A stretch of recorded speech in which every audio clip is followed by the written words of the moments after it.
My husband walked into our luxury penthouse, slapped signed divorce papers onto the dining table, and told me his 26-year-old mistress was waiting in the lobby. He smiled as he demanded his freedom to achieve greatness.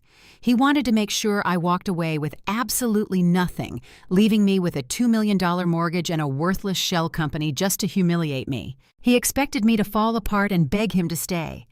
Instead, I signed the papers without shedding a single tear. He thought he had won. He had no idea that the worthless shell company he just forced me to take held the absolute legal rights to his entire tech empire. My name is Naomi. I am 34 years old, and I'm a wealth manager for the top 1%. Before I continue this story, let me know where you are watching from in the comments below. Hit like and subscribe if you have ever had to quietly outsmart someone who severely underestimated your intelligence. The view from our penthouse in downtown Atlanta was spectacular. Floor-to-ceiling windows displayed a sea of glittering city lights, but the air inside our home was completely suffocating. I sat alone at our custom marble dining table, swirling a glass of dark red wine. The expensive steak dinner I had prepared was already turning cold on the plates. I listened to the sound of the private elevator opening. The heavy front door swung open, and Marcus walked in. He did not look like a husband coming home to his wife after a long day. He looked like a hostile corporate raider stepping into a boardroom to finalize a hostile takeover. At 36 years old, Marcus was the chief executive officer of a highly anticipated tech startup. He had built an electronic payment application that was currently the absolute obsession of the financial district. I watched him shrug off his tailored suit jacket. He did not apologize for being late. He did not even glance at the dinner I had made. He just walked straight up to the table and threw a thick stack of legal documents right next to my wine glass. The divorce papers were already signed and stamped by his aggressive legal team. Marcus stood over me with a deeply arrogant smirk on his face. He adjusted his heavy gold watch and looked down at me as if I were a bad investment he was finally cutting loose. "I am done, Naomi," he said. His voice was completely empty of the love he used to show me. "Chloe is waiting for me down in the lobby right now. I need my freedom to achieve true greatness, and I cannot have you dragging me down anymore." I looked at the thick stack of papers and then back up at his face. We had been together for 8 years. I paid our rent when he was just a struggling guy with a cheap laptop in a dusty garage.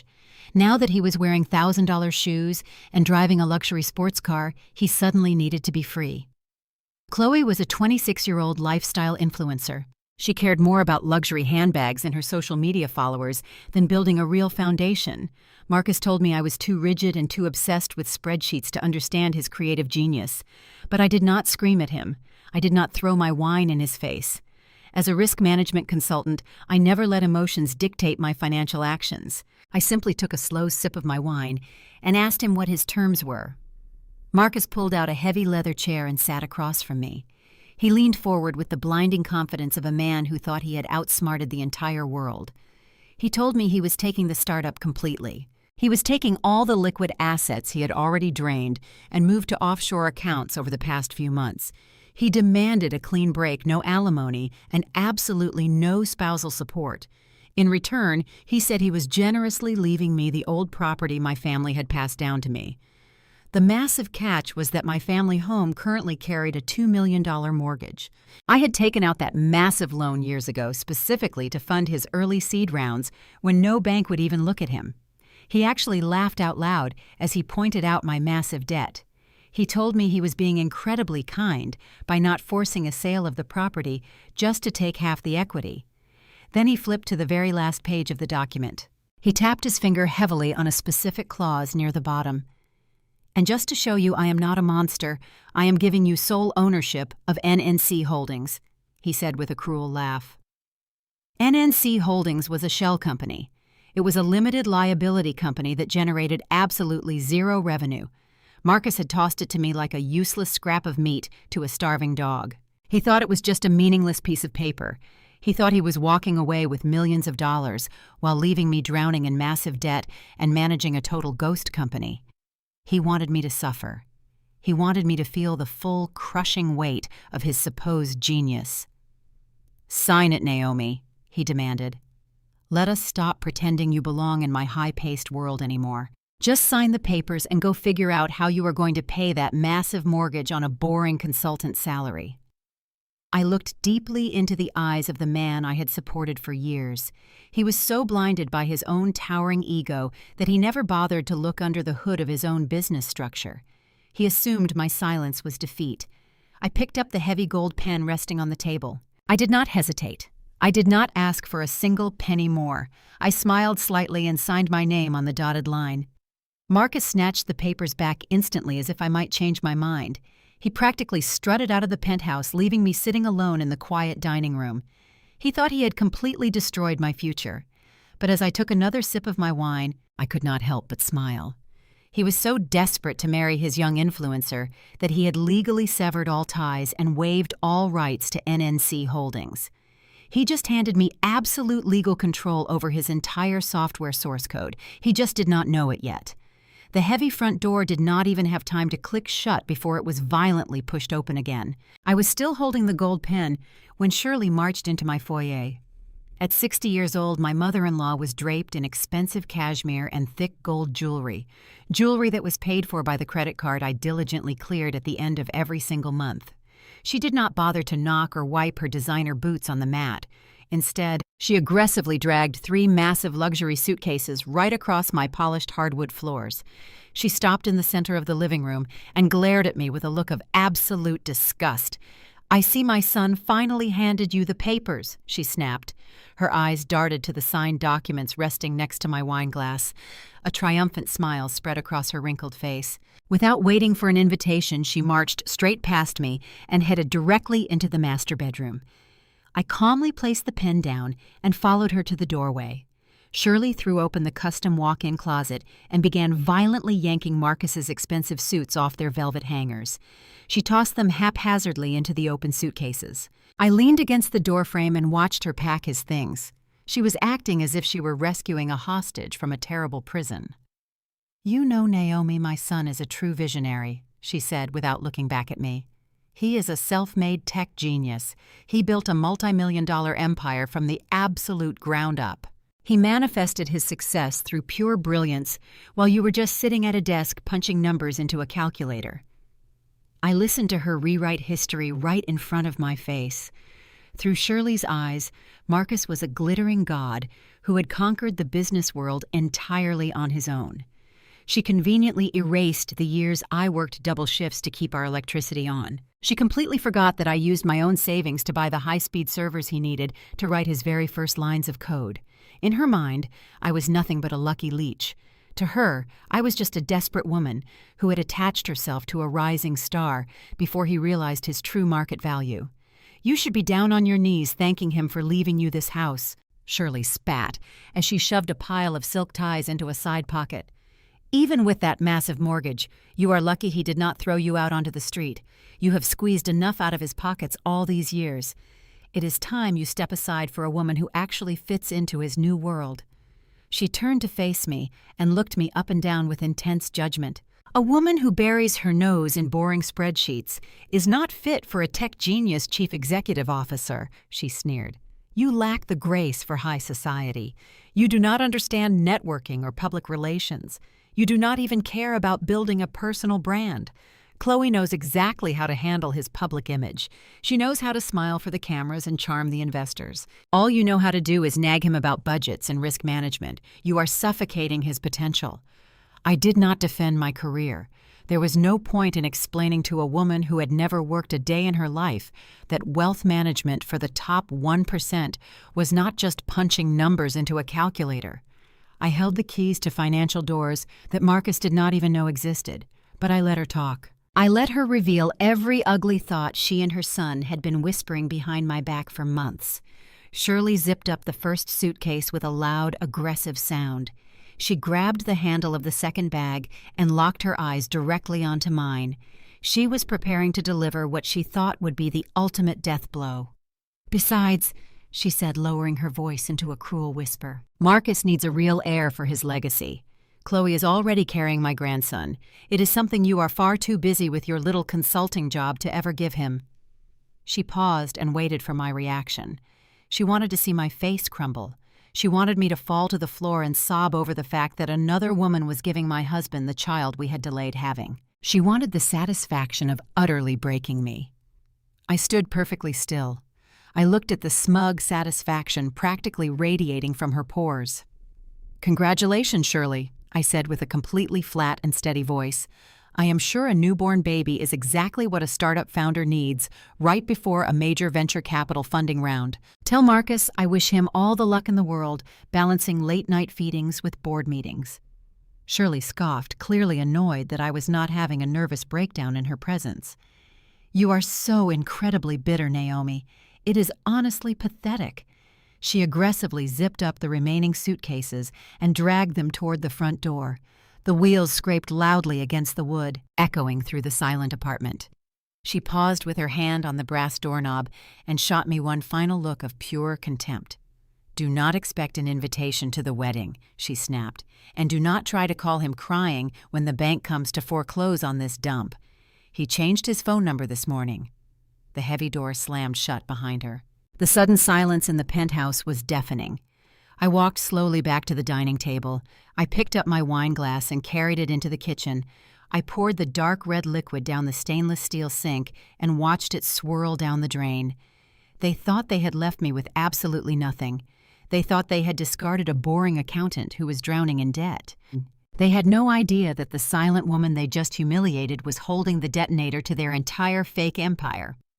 I pulled out my phone and drafted a highly encrypted message to my private legal team. The game had not even started yet. The very next morning, I walked into the towering glass skyscraper that housed the most expensive corporate law firm in Atlanta. Marcus had summoned me to finalize the binding separation agreement. The papers he had thrown at me the night before were just the initial petition, but he was in a massive rush to make everything permanent. He wanted the final settlement signed and notarized immediately so he could officially marry his young influencer without any lingering financial baggage. I stepped into the massive conference room. It smelled like expensive leather and toxic arrogance. Marcus was already sitting at the head of the long mahogany table. He was aggressively typing on his phone and probably texting Chloe about her wedding dress fitting. Sitting right next to him was his lead attorney. The man wore a custom suit and looked at me with the kind of fake pity usually reserved for discarded wives. Marcus did not even bother to look up from his screen when I took my seat. His attorney cleared his throat and slid a thick, bound document across the polished wood table toward me. The lawyer explained that they had expedited the paperwork overnight. He pointed a silver pen at a specific paragraph on the third page. He explained that in exchange for me absorbing the $2 million mortgage debt, Marcus was formally transferring 100% ownership of a limited liability company called NNC Holdings directly to me. Marcus finally put his phone face down on the table and laughed. He leaned back in his heavy leather chair and tossed a thin manila folder across the table. It landed right in front of me. "Take that garbage company as a parting gift, Naomi," he said with a deeply mocking tone. "It is a completely worthless shell. It generates zero revenue and has zero employees. But it will make me feel a lot better to know that you are technically a business owner, just like me." I looked down at the manila folder without changing my facial expression. Marcus was a man who only cared about being featured on magazine covers and attending high-profile networking events. He was utterly obsessed with being perceived as a tech visionary, but he hated paperwork. He hated the boring legal structures and the tedious administrative details that actually ran his business. 5 years ago, when he was just starting to build his payment application, he had terrible credit and a mountain of student debt. No bank would give him a loan, and no investor would take him seriously. So I used my own pristine credit score and my own personal savings to establish NNC Holdings. I paid the best intellectual property lawyers in the state to register every single line of his software code under that specific company. Then I drafted a rock-solid licensing agreement that allowed his public-facing startup to use the software for exactly $1 a year. He signed it back then without ever reading the fine print. N stood for Naomi and C stood for code. He was so obsessed with his own genius that he never even bothered to ask what the letters meant. The attorney impatiently tapped his silver pen against the table. I flipped to the page outlining the clean break agreement. The wording was absolute perfection. It stated clearly that upon signing, both parties waived all current and future rights to any assets, intellectual property, or future earnings associated with the other person's solely owned entities. Marcus was desperate to close a $50 million venture capital funding round next week. His investors required a perfectly clean cap table and absolutely zero pending litigation from a bitter ex-wife. Marcus wanted to make absolutely sure I could never touch the millions of dollars he was about to receive. He thought he was building a massive iron wall to keep me out. He just did not realize he was locking himself on the outside of his own castle. The intellectual property was the absolute backbone of his entire payment application. Without that source code, his app was just a pretty graphic interface that did absolutely nothing. "Are you going to sign it, or are you going to sit there and cry all morning?" Marcus asked with heavy annoyance. He aggressively tapped his heavy gold watch. "Chloe has a bridal fitting at noon and I am paying for it, so let us wrap this up right now. From now on, what is mine is mine. Clean break." I did not shed a single tear. I did not show a single ounce of hesitation. I slowly pulled my favorite pen from my designer bag. I read the clean break clause one more time just to savor the absolute brilliance of his fatal mistake. I smiled. It was a genuine bright smile that completely confused his expensive lawyer. I pressed my pen to the heavy paper and signed my name with a beautiful sweeping flourish. Marcus snatched the document the second my pen lifted from the page. He handed it directly to his lawyer, who quickly stamped it with an official notary seal. It was done. It was legally binding and completely irreversible. Marcus stood up and buttoned his tailored suit jacket. He looked down at me with ultimate victory shining in his dark eyes. "Enjoy your empty house and your garbage company, Naomi," he said with a smug grin. "Try not to miss me too much." He turned around and walked out of the glass conference room with his lawyer trailing right behind him like an obedient dog. They strutted down the hallway laughing loudly together. The heavy glass door clicked shut, leaving me completely alone at the massive mahogany table. I slowly closed the manila folder and placed it carefully into my bag. If this were a movie, the camera would push in right now to capture the exact moment my smile turned to pure ice. Marcus wanted a clean break. He was about to find out very soon that his multi-million-dollar tech empire was completely hollow, and I was the one holding the only key to the vault. Exactly 7 days after the heavy glass doors of the law firm closed behind me, I was sitting at my custom desk. My private office was located on the highest floor of a secure financial high-rise in the center of the city. I kept my immediate surroundings completely strictly confidential. To the outside world and to my former husband, I was just a boring consultant struggling to pay a massive mortgage. I intended to keep that illusion perfectly intact until the exact right moment. My phone buzzed against the smooth mahogany surface of my desk. It was not a client emergency or an urgent market update from my team. It was an electronic wedding invitation, an evite sent directly to my personal email address. I opened the digital envelope and stared at the glittering gold font dancing across my screen. Marcus and Chloe cordially invited me to witness their spectacular union at one of the most exclusive historical estates in Atlanta. The audacity to invite the woman you just divorced to your wedding a week later was astounding, but the real venom was hidden at the very bottom of the page. Attached to the formal invitation was a personalized note. I read the words slowly. "Sorry you were too old and boring to keep a king. Hope the bank has not kicked you out of that dump yet." Chloe had actually taken the time to type out those exact words. She wanted to make sure I felt the intense sting of her supposed victory. She wanted to remind me that she had won the grand prize while I was left with nothing but crippling debt. Instead of throwing my phone across the room in a fit of rage, I simply tapped the link to her social media profile attached to the bottom of the email. Chloe was currently broadcasting live to hundreds of thousands of followers. I watched her perfectly filtered face fill my screen. She was sitting in the back of a chauffeured luxury SUV, sipping expensive champagne and giggling directly into the camera lens. Her hair was styled in flawless cascading waves, and her makeup was professionally contoured to highlight her youth. But the absolute main star of her broadcast was the massive diamond ring sitting heavy on her left hand. She held her hand up to the camera, making sure the afternoon sunlight hit the diamond perfectly. "Thank you all so much for the love and the congratulations," she cooed to her viewers. "My king really outdid himself this time. He knows that a woman of high value deserves the absolute best in life." She paused to take another sip of champagne and let out a highly dramatic sigh. "I am just so incredibly glad we can finally move forward and plan our future. It has been so exhausting dealing with all the negative energy from his past. You know exactly how it is, guys. Sometimes you have to forcefully remove an old stubborn obstacle before you can build a real empire. The old stubborn obstacle. She was talking about me. Her comment section was instantly flooding with fire emojis and messages of support from strangers who had absolutely no idea who I was or what I had sacrificed to build Marcus from the ground up. I watched the commenters roll in, praising her beauty and congratulating her on securing a wealthy tech chief executive officer.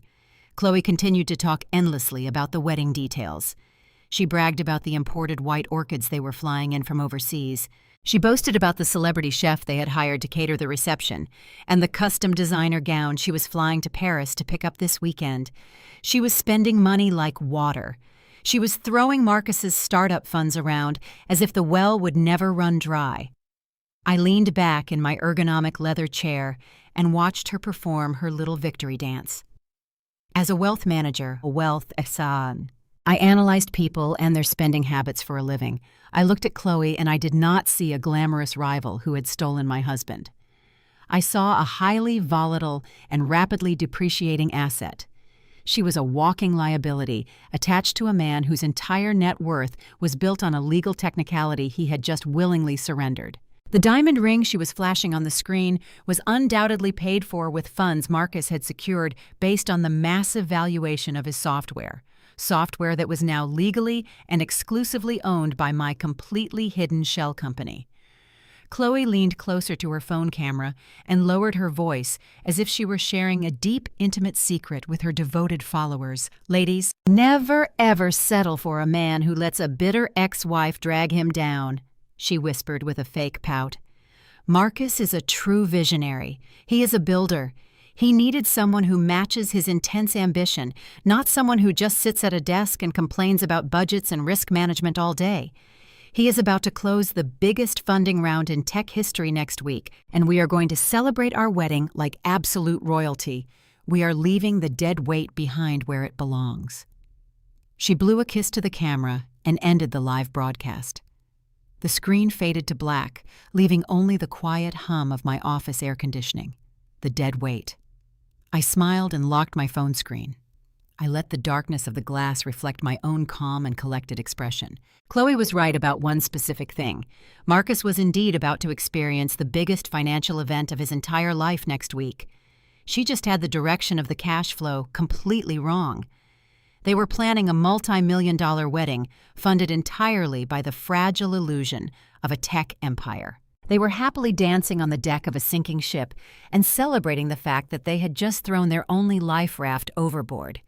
I placed my phone face down on the desk.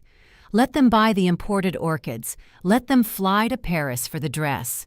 The higher they climbed into the clouds of high society, the more devastating the impact would be when gravity finally pulled them back down to Earth. I opened my laptop and prepared to check my personal messages. It was time to see what the rest of the family was saying. I clicked open the messaging application on my laptop. The family group chat was pinned right at the top of my screen. They called the chat the Empire Builders. It was a ridiculously pretentious name that Marcus had chosen 2 years ago when his startup first received a tiny seed investment. I was honestly surprised they had not removed my number from the group yet. Usually when a couple gets divorced, the ex-wife is immediately kicked out of the digital family circle. But as I scrolled through the dozens of unread messages, I quickly realized they had left me in there on purpose. They wanted a front-row seat to my humiliation. They wanted to make sure I saw every single detail of the new life Marcus was building without me. Keisha was the first one to start the digital ambush. Keisha was Marcus's younger sister.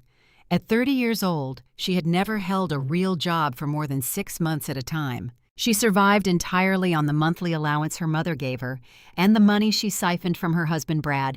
Keisha had flooded the chat with screenshots of Chloe's live stream and high-resolution pictures of expensive floral arrangements. She tagged my phone number directly in the chat so I would get a loud notification. "Are you taking notes, Naomi?" she wrote. "This is what a real luxury event looks like. Too bad you will be spending your entire weekend packing your cheap office clothes into cardboard boxes." Then her husband Brad chimed in to deliver his own crushing blow. Brad was 34 years old and worked as a mid-level financial broker at a firm downtown.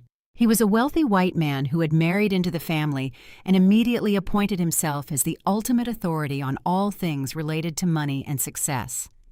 He wore pastel polo shirts and constantly talked loudly about venture capital and aggressive investment strategies as if he had personally invented the concepts himself. Brad had always deeply resented me. He hated the fact that I was a self-sufficient black woman who held a significantly higher title in the financial sector than he did.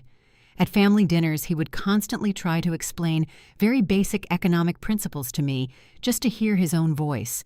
I usually just nodded and let him talk, but my silence only made him more desperate to prove his superiority. Now that Marcus had officially discarded me, Brad felt completely emboldened to put me in my place. He sent a massive paragraph to the group chat. "Wake up, Naomi," he typed. "Marcus is not paying you a single dime. You need to face reality and sell that crumbling house of yours to pay off your massive debts. Stop waiting around for a handout from my brother-in-law. The tech train is leaving the station and you are not holding a ticket. Take whatever pennies you have left and go hide in the suburbs." I watched the screen as Shirley responded to Brad's vicious message with a row of clapping hands emojis.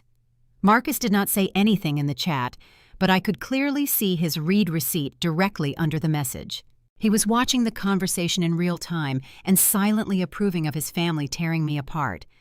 They were hunting together as a pack.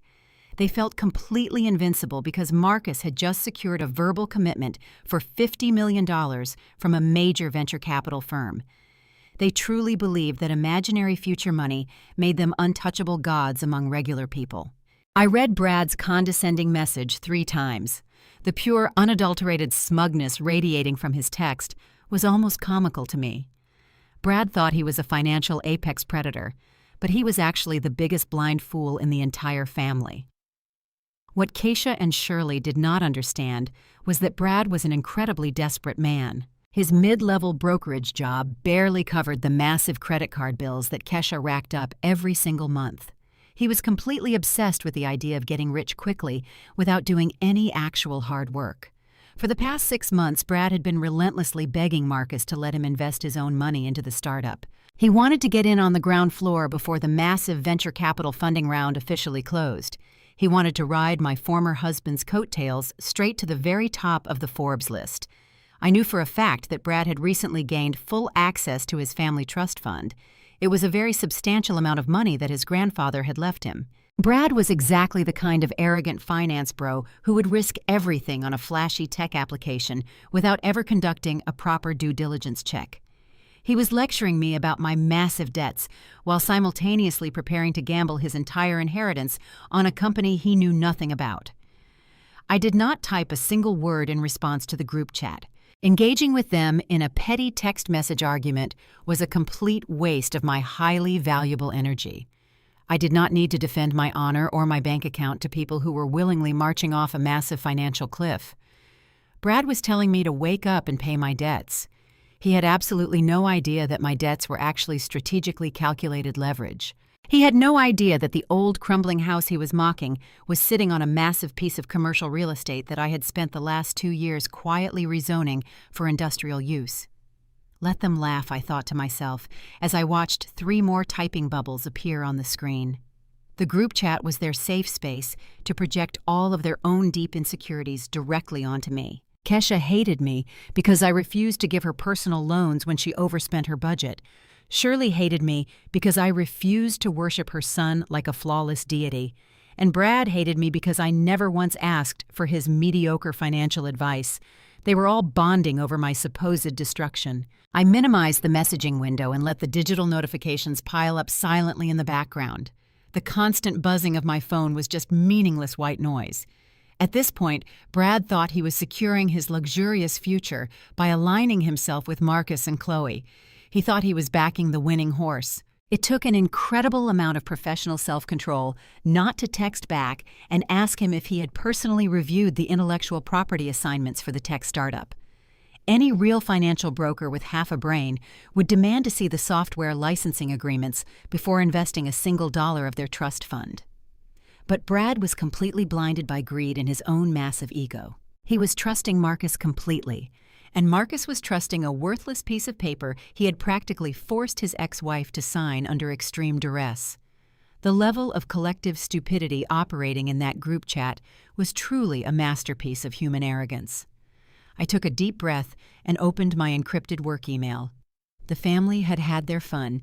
It was finally time for me to get back to business. I pushed the silver laptop slightly away from the center of my desk and let the digital noise of my former family fade into absolute silence. The camera would stay tightly focused on my face and the polished mahogany surface of my desk deliberately hiding the massive floor-to-ceiling windows behind me. I did not want the audience or anyone else to see the panoramic view of the downtown Atlanta skyline that my corner office commanded. I wanted to keep the illusion of the struggling consultant alive for just a few more days. The truth was that while Brad was gambling his grandfather's trust fund on a highly speculative startup, I was actively managing a financial portfolio worth over $3 billion. I handled asset protection and risk management for international shipping magnates, legacy real estate families, and anonymous corporate titans. My daily reality involved moving mountains of capital across global markets with a single phone call. The family group chat was nothing more than a minor distraction. It was a tiny ant farm that I occasionally glanced at for pure entertainment. I opened a highly secure encrypted folder on my desktop and began reviewing the quarterly projections for a private equity client. I worked with the kind of intense focus that Marcus always claimed was boring and uninspired. He wanted a wife who would smile brightly on red carpets and eagerly organize high society charity galas to boost his public profile. He never understood that true power does not actively seek the spotlight. True power operates silently in the shadows. It sits quietly in a heavy leather chair, reviewing ironclad legal contracts, while the absolute fools dance blindly in the bright flash of the paparazzi cameras. Marcus and Chloe were currently spending hundreds of thousands of dollars on imported white orchids, celebrity chefs, and designer wedding outfits for an event that was fundamentally built on a massive financial lie.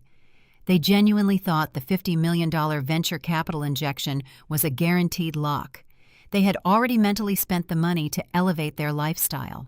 But Tier 1 venture capital firms do not just hand over a $50 million check because a founder has a charismatic smile and a pretty new influencer wife. They require rigorous legal due diligence. They require concrete, unassailable proof of intellectual property ownership. A soft double knock on my heavy oak office door pulled my attention away from the international market projections. The door clicked open, and my executive assistant stepped into the room. Her name was Maya. She was a brilliant 28-year-old black woman with dual degrees in corporate law and advanced financial theory. She did not walk with the frantic, scattered energy of someone dealing with an unexpected corporate emergency. She moved with the calm, calculated precision of a professional who knew exactly how much destructive power she held in her hands. Maya walked straight to my desk and carefully placed a single thick manila folder perfectly in the center of my leather blotter. It was the exact same type of cheap folder Marcus had mockingly thrown at me in the law firm conference room just 1 week ago, but this one felt significantly heavier with consequence. "Boss," she said with a completely neutral expression that barely hid her underlying satisfaction. "The private courier just dropped this off directly from the downtown courthouse. The Superior Court judge signed the final decree at exactly 10 o'clock this morning. The court has officially finalized the divorce settlement without any amendments." Maya paused and tapped the heavy paper with her manicured fingernail, drawing my attention to the official seal. "The transfer of the intellectual property is now a permanent matter of public record. 100% of the software source code, the server access rights, the encrypted user databases, and the operational payment patents have been legally and permanently transferred to NNC Holdings. The clean break clause is fully activated and locked into place." I did not snatch the folder the way Marcus had violently snatched his copy at the law firm. I slowly reached out and opened the heavy paper cover. I let my eyes trace over the official blue ink of the judge's signature and the heavy raised seal of the Atlanta Superior Court. It was a beautiful, masterful piece of legal art. It was the ultimate receipt for 8 years of my quiet patience, my early financial backing, and my silent endurance of his massive ego.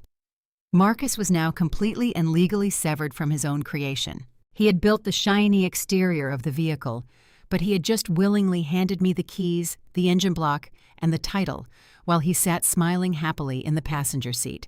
I looked up at Maya. Her strictly professional facade finally cracked just a fraction, revealing a sharp, knowing smile. She had been the one to personally draft the intellectual property transfer documents under my direct supervision years ago. She knew exactly what this piece of paper meant for the arrogant tech chief executive officer who used to treat her like a glorified waitress at our corporate holiday parties. Does his aggressive legal team have any possible grounds for an appeal or a stay of execution? I asked, keeping my voice perfectly level. Maya shook her head immediately. Absolutely none, Naomi. They expedited the legal process entirely on their own to clear his schedule for the wedding and the venture capital closing. His own highly paid lawyers pushed the clean break clause through the court system without conducting a standard secondary asset review. They were so blinded by the $50 million funding deadline that they practically shoved the intellectual property directly into our secure vault and locked the door behind them. He explicitly waived the standard 30-day cooling-off period in writing. The agreement is completely airtight. The application belongs to you. I leaned back in my ergonomic chair and let the profound heavy weight of the moment settle over the quiet, luxurious room. Marcus and Chloe were probably cutting their expensive multi-tiered wedding cake right at this very second.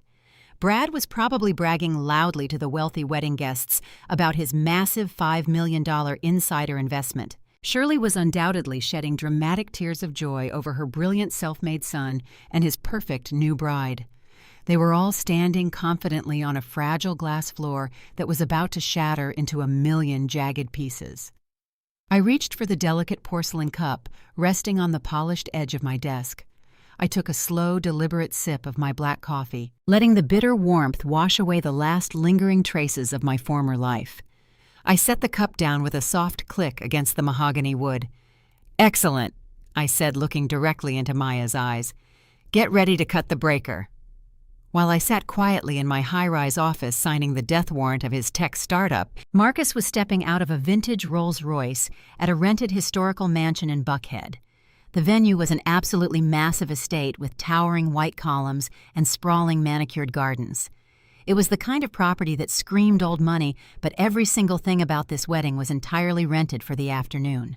Hundreds of thousands of dollars were bleeding out of Marcus's accounts to maintain a perfect illusion of generational wealth. The decor was aggressively opulent. Thousands of imported white orchids cascaded down the grand sweeping staircase. Massive crystal chandeliers caught the afternoon sun, throwing rainbows across the custom marble dance floor. A giant ice sculpture of their intertwined initials was slowly melting near an open bar that served $1,000 bottles of champagne. It was a beautifully orchestrated physical manifestation of Chloe's shallow social media feed. Chloe emerged from the bridal suite looking less like a blushing bride and more like a reality television star arriving at a reunion special. She wore a custom designer gown that was so heavily beaded it looked like it weighed 50 pounds. Instead of carrying a traditional floral bouquet in both hands, she held a small arrangement of rare lilies in one hand and her smartphone attached to a stabilizing gimbal in the other. She was actually live streaming her own wedding reception to her hundreds of thousands of followers. She shoved the camera lens directly into the faces of the wealthy venture capitalists and local tech celebrities Marcus had practically begged to attend. "Smile for the vlog, everyone!" Chloe squealed as she paraded through the outdoor cocktail hour. "We are celebrating absolute greatness today. Look at this amazing venue, guys. My king really treats me like royalty." But underneath the loud thumping bass of the string quartet playing modern pop songs and the continuous clinking of crystal champagne glasses, a very quiet current of gossip was flowing through the crowd. I had been a permanent fixture in Marcus's life for 8 years. Many of the early angel investors and tech executives in attendance had only written their initial checks to his startup because they deeply trusted my conservative risk management background. They were huddled in small, tight groups near the edges of the rose garden, whispering behind their hands. "It has only been exactly 7 days," one older, prominent investor murmured to his wife while watching Chloe aggressively pose for a selfie. "Naomi built that boy from the absolute ground up. She managed his entire back office and kept him out of bankruptcy. Now she is just completely erased. It does not sit right with me." Another tech founder standing nearby shook his head slowly. He noted how incredibly unstable it looked for a chief executive officer to loudly divorce his wife and marry a young internet influencer just days before closing a massive Series B venture capital round. It showed a severe lack of personal judgment and a complete lack of impulse control. The whispers were starting to spread, threatening to ruin the perfect image Marcus was trying so desperately to project. But Marcus's family was well prepared to run defense. Shirley, Kesha, and Brad were actively patrolling the lavish reception like highly aggressive security guards armed with trays of expensive caviar. Whenever Shirley heard my name mentioned, she immediately swooped in to aggressively change the narrative. She wore a completely over-the-top sequined dress that competed directly with the bride for attention. "Oh, we absolutely do not mention the past today." Shirley laughed loudly, violently, interrupting a group of skeptical older investors. "Marcus is finally free from all of that boring negative energy. You know exactly how it is when a true visionary genius is being held back by a small-minded woman. She just could not keep up with his massive success. He is finally stepping into his true destiny now." Brad was hovering near the open bar, cornering anyone who looked remotely important or wealthy. He was sweating slightly in his expensive pastel suit, but he spoke with the absolute unearned confidence of a man who thought he had just mathematically beaten the stock market. He loudly ordered top-shelf aged whiskey and made sure everyone around him heard him discussing his brilliant financial portfolio. Naomi just did not have the stomach for high-level venture capital. Brad explained to a group of very bored-looking software developers. She wanted to play it safe and keep things small, but Marcus and I deeply understand aggressive market growth. We are visionaries. I just personally injected $5 million into his Series B funding round. We are about to completely disrupt the entire global payment processing industry, and I got in on the ground floor. Keisha was busy treating the hired waitstaff like her own personal servants. She snapped her fingers loudly to demand fresh champagne and actively positioned herself in the background of all of Chloe's live videos. She wanted everyone online to see that she was part of the elite inner circle. The entire family was putting on a masterclass in aggressive financial posturing. Slowly but surely, the sheer massive volume of the wealth on display began to successfully drown out the whispering guests. When you throw enough expensive champagne-imported Wagyu beef and gold leaf desserts at a crowd of wealthy socialites, they eventually stop asking uncomfortable questions. The skeptical investors looked around at the towering floral arrangements and the fleet of exotic luxury cars parked in the circular driveway. They did the mental math in their heads. No sane man would spend hundreds of thousands of dollars on a flashy wedding if his tech company was not absolutely bulletproof. The massive display of reckless spending acted as a perfect psychological smokescreen. It successfully convinced the doubting investors that the $50 million funding round was already a guaranteed reality. The whispers faded away, completely replaced by loud laughter and enthusiastic congratulations. The illusion was holding together perfectly. Marcus finally made his way to the center of the grand ballroom to prepare for his big speech. He looked incredibly smug, wearing a custom-tailored tuxedo that cost more than my first car. He walked with a heavy swagger, his chest puffed out with total arrogance. He looked around the massive room at the hundreds of important people eating his expensive food and drinking his top-shelf liquor. He felt like an absolute king conquering his new empire. He had successfully erased me from his life without a single consequence. He had secured the beautiful young wife, the adoring, loyal family, and the deep respect of his wealthy peers. He looked down at his heavy gold watch, completely unaware that miles away the clock had already run out on his fake empire. He grabbed a microphone from the wedding planner and tapped it twice, calling for the attention of the entire room. He was ready to deliver the final crushing blow to my memory. He was ready to solidify his fake halo in front of the entire world. The high-pitched feedback of the microphone echoed briefly through the massive ballroom, instantly silencing the chatter of the wealthy guests. The string quartet stopped playing, and the heavy crystal chandeliers were dimmed to a soft golden glow. A single bright spotlight tracked Marcus as he stood in the center of the custom marble dance floor. He held a glass of expensive champagne in one hand and the microphone in the other.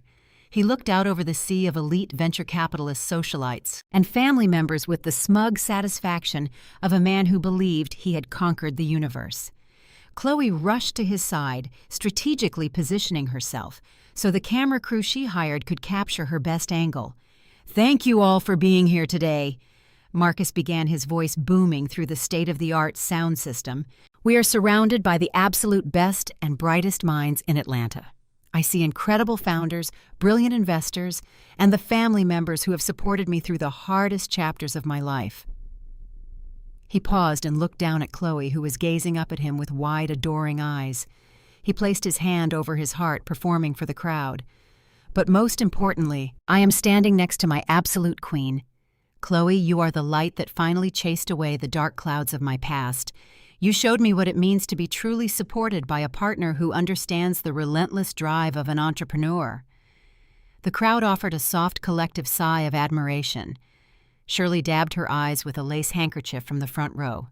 But Marcus was not finished. He needed to make himself look like a martyr who had overcome massive adversity. He needed to publicly assassinate my character to justify his rapid divorce and immediate remarriage. For a very long time, I was not living up to my true potential. Marcus continued, his tone shifting from romantic to deeply serious. I was trapped in a situation that was completely draining my ambition. I was chained to a life of extreme limitations.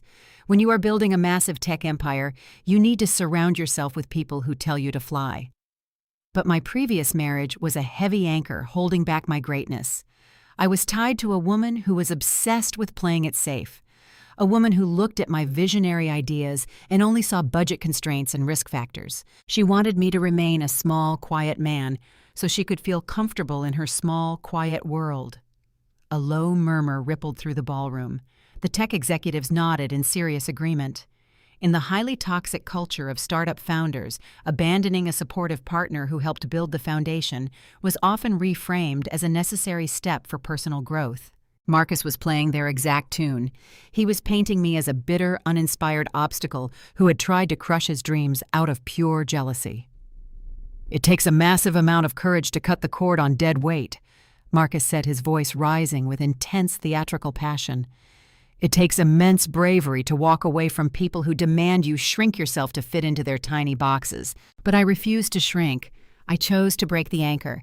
I chose to demand absolute greatness, and I chose to cut every single tie to the mediocrity of my past." Chloe leaned her head against his shoulder and let out a dramatic, heavy sigh. Keisha clapped her hands loudly from the second row, shouting her complete agreement. Brad raised his whiskey glass high in the air, nodding vigorously. "And because I had the courage to cut that dead weight," Marcus shouted, his voice echoing off the high ceilings, "I am standing here today as a completely liberated man. But I am not just celebrating my beautiful new bride today. I am celebrating the ultimate validation of my life's work." The room suddenly grew incredibly quiet. Every single wealthy investor and tech journalist in the crowd leaned forward. They could smell the money. They knew a major financial announcement was coming, and in their world, money was the only metric that actually mattered. For the past 6 months, I have been in highly confidential talks with one of the most exclusive shadow venture capital firms in the entire country, Marcus announced, pacing slowly across the dance floor. "They are notoriously strict. They demand absolute perfection. They demand a flawlessly clean, legal slate and a completely unencumbered corporate structure. They wanted to make absolutely sure that no bitter ghosts from my past could ever touch the empire I built." He paused for dramatic effect, letting the tension build in the massive room. He looked directly at the camera he had set up on a tripod, making sure his victory was permanently recorded for the entire internet to see. I am incredibly proud to officially announce that at exactly midnight last night, our legal team finalized the absolute clean break required for our funding, Marcus yelled, raising his champagne glass high above his head. And this morning, that Shadow Venture Fund officially committed to a massive $50 million Series B injection into my payment application. We are officially a $50 million company. The entire ballroom erupted into absolute chaos. It was an explosion of deafening cheers, applause, and wild screaming. The string quartet immediately launched into a fast, triumphant song. The wealthy venture capitalists jumped to their feet, clapping furiously. A $50 million commitment was a massive, astronomical win. It meant the startup was on a direct path to a billion-dollar valuation. Chloe broke down into loud, performative tears of joy. She threw her arms around Marcus's neck, sobbing directly into his tuxedo jacket, while making sure her massive diamond ring was perfectly visible to the cameras. Shirley rushed onto the dance floor, completely ignoring wedding etiquette, to grab her son and squeeze him tightly. She was crying hysterically, screaming that her boy was a verified genius. Brad was acting like he had just won the lottery. He was aggressively high-fiving the tech developers and shouting at the top of his lungs. $50 million, he screamed over the loud music. I told you all I am in for $5 million. We are going to the absolute moon. The waiters immediately began circulating with fresh bottles of the most expensive champagne in the building. The celebration transformed into a wild, frantic frenzy of extreme greed. Every single person in the room wanted to touch Marcus. They wanted to shake his hand, congratulate him, and desperately try to get a piece of his massive new fortune. He was surrounded by a thick wall of adoring fans and wealthy sycophants. He stood in the center of the chaos, drinking his champagne and soaking in the absolute worship of his peers. He had done it. He had publicly humiliated the woman who funded his entire journey. He had secured a beautiful young trophy wife. He had legally severed all ties with his past, and he had just secured a $50 million bag of venture capital cash. He was completely on top of the world. He was an unstoppable financial god. But as Marcus smiled for the flashing cameras and accepted the endless handshakes from the elite investors, he was completely oblivious to the fatal flaw in his brilliant master plan. The Shadow Venture Fund had indeed demanded a perfectly clean cap table. They had demanded that his intellectual property be completely unencumbered by any previous marital claims. Marcus thought his aggressive clean break divorce agreement had satisfied those strict requirements perfectly. He thought forcing me to take NNC Holdings had protected his software. He had no idea that the venture capital firm had not yet conducted their final secondary technical audit. They had committed the $50 million based entirely on his sworn legal statements that he owned the source code. They were scheduled to ping the main servers tomorrow morning to finalize the transfer of the funds. Marcus was currently celebrating the sale of a massive mansion, but he had just legally handed the deed, the locks, and the entire foundation to the woman he was publicly calling an anchor. The loud cheers echoing through the rented ballroom were nothing more than the final joyful sounds of a massive financial Titanic steaming directly toward a hidden iceberg. And I was sitting quietly in my office, with my hand resting firmly on the controls of that exact iceberg, just waiting for the perfect moment to strike. The applause following Marcus's announcement was completely deafening. The rented ballroom felt less like a wedding reception and more like a chaotic stock exchange trading floor. Waiters scrambled to open more champagne, while wealthy investors crowded around the dance floor trying to get a moment of Marcus's time. But the person who pushed his way to the front of the crowd the fastest was Brad. His face was flushed red from top-shelf whiskey and absolute greed. He could not stand the fact that Marcus was getting all the attention. Brad needed everyone in the room to know that he was also a financial genius.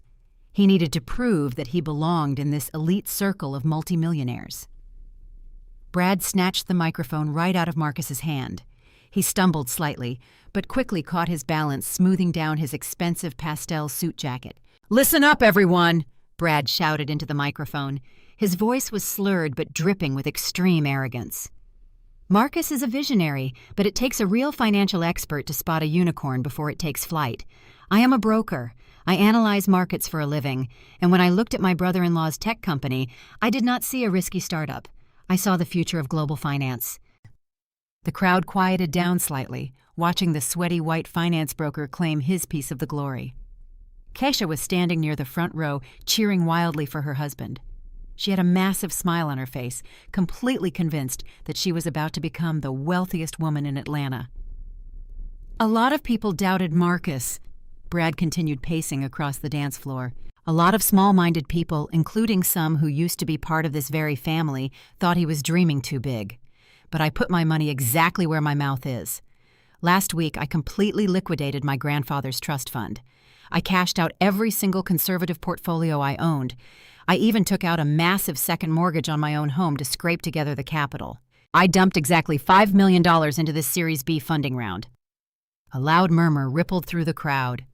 Liquidating a trust fund and mortgaging a home to invest in a single early-stage tech startup was an incredibly reckless financial move. It went against every single rule of basic wealth management. But in that room, fueled by the news of the $50 million commitment, Brad did not look like a fool to them. He looked like a bold, aggressive gambler who was about to win the absolute jackpot. When this company goes public next year, that $5 million is going to turn into $50 million, Brad screamed, throwing his free hand into the air. We are keeping the wealth right here in the family. We are building a dynasty. Kesha ran onto the dance floor and threw her arms around Brad. The crowd cheered again, caught up in the infectious wave of extreme greed. Brad handed the microphone back to Marcus, looking incredibly smug. He had just publicly chained his entire financial existence to his brother-in-law. He had bet his house his inheritance, and his marriage on a tech application that he had never even properly audited. But the absolute height of the family delusion was still yet to come. Shirley stepped out from the crowd and walked slowly toward her son. She wiped dramatic tears from her eyes with her lace handkerchief. She motioned for Marcus to lower the microphone so she could speak directly into it. The room fell completely silent. They were ready for a touching moment between a successful founder and his devoted mother. When Marcus was a little boy, he used to take apart the television just to see how it worked. Shirley began, her voice trembling with intense emotion. I always knew he was brilliant. I always knew he was destined to change the world. But building an empire takes real sacrifice. It takes absolute, unwavering loyalty. It takes a family that believes in you when the rest of the world turns their back. She looked directly into the camera lens that Chloe was holding. She wanted this next statement to be permanently recorded. She wanted to make sure I saw it wherever I was hiding. When Marcus told me he was finally breaking free from his toxic past and needed a clean slate, I did not hesitate for a single second. Shirley cried. A mother knows a true genius when she sees one. So last month I went to the bank. I took out a second mortgage on the family home, the house we have owned for 30 years. I took every single penny of equity I had left and I gave it to my son. I backed my boy because I know he is going to buy me a mansion 10 times the size of that old house. The ballroom erupted into a chorus of sympathetic awes. Marcus looked genuinely moved. He wrapped his arms tightly around his mother and hugged her in front of the flashing cameras. It was a picture-perfect moment of family loyalty and triumph. Shirley had risked her entire secure retirement to back her golden child. She had literally bet the roof over her head on his supposed tech genius. Marcus grabbed the microphone one last time. He looked around the room, his chest puffed out with total pride. He had his wealthy investors.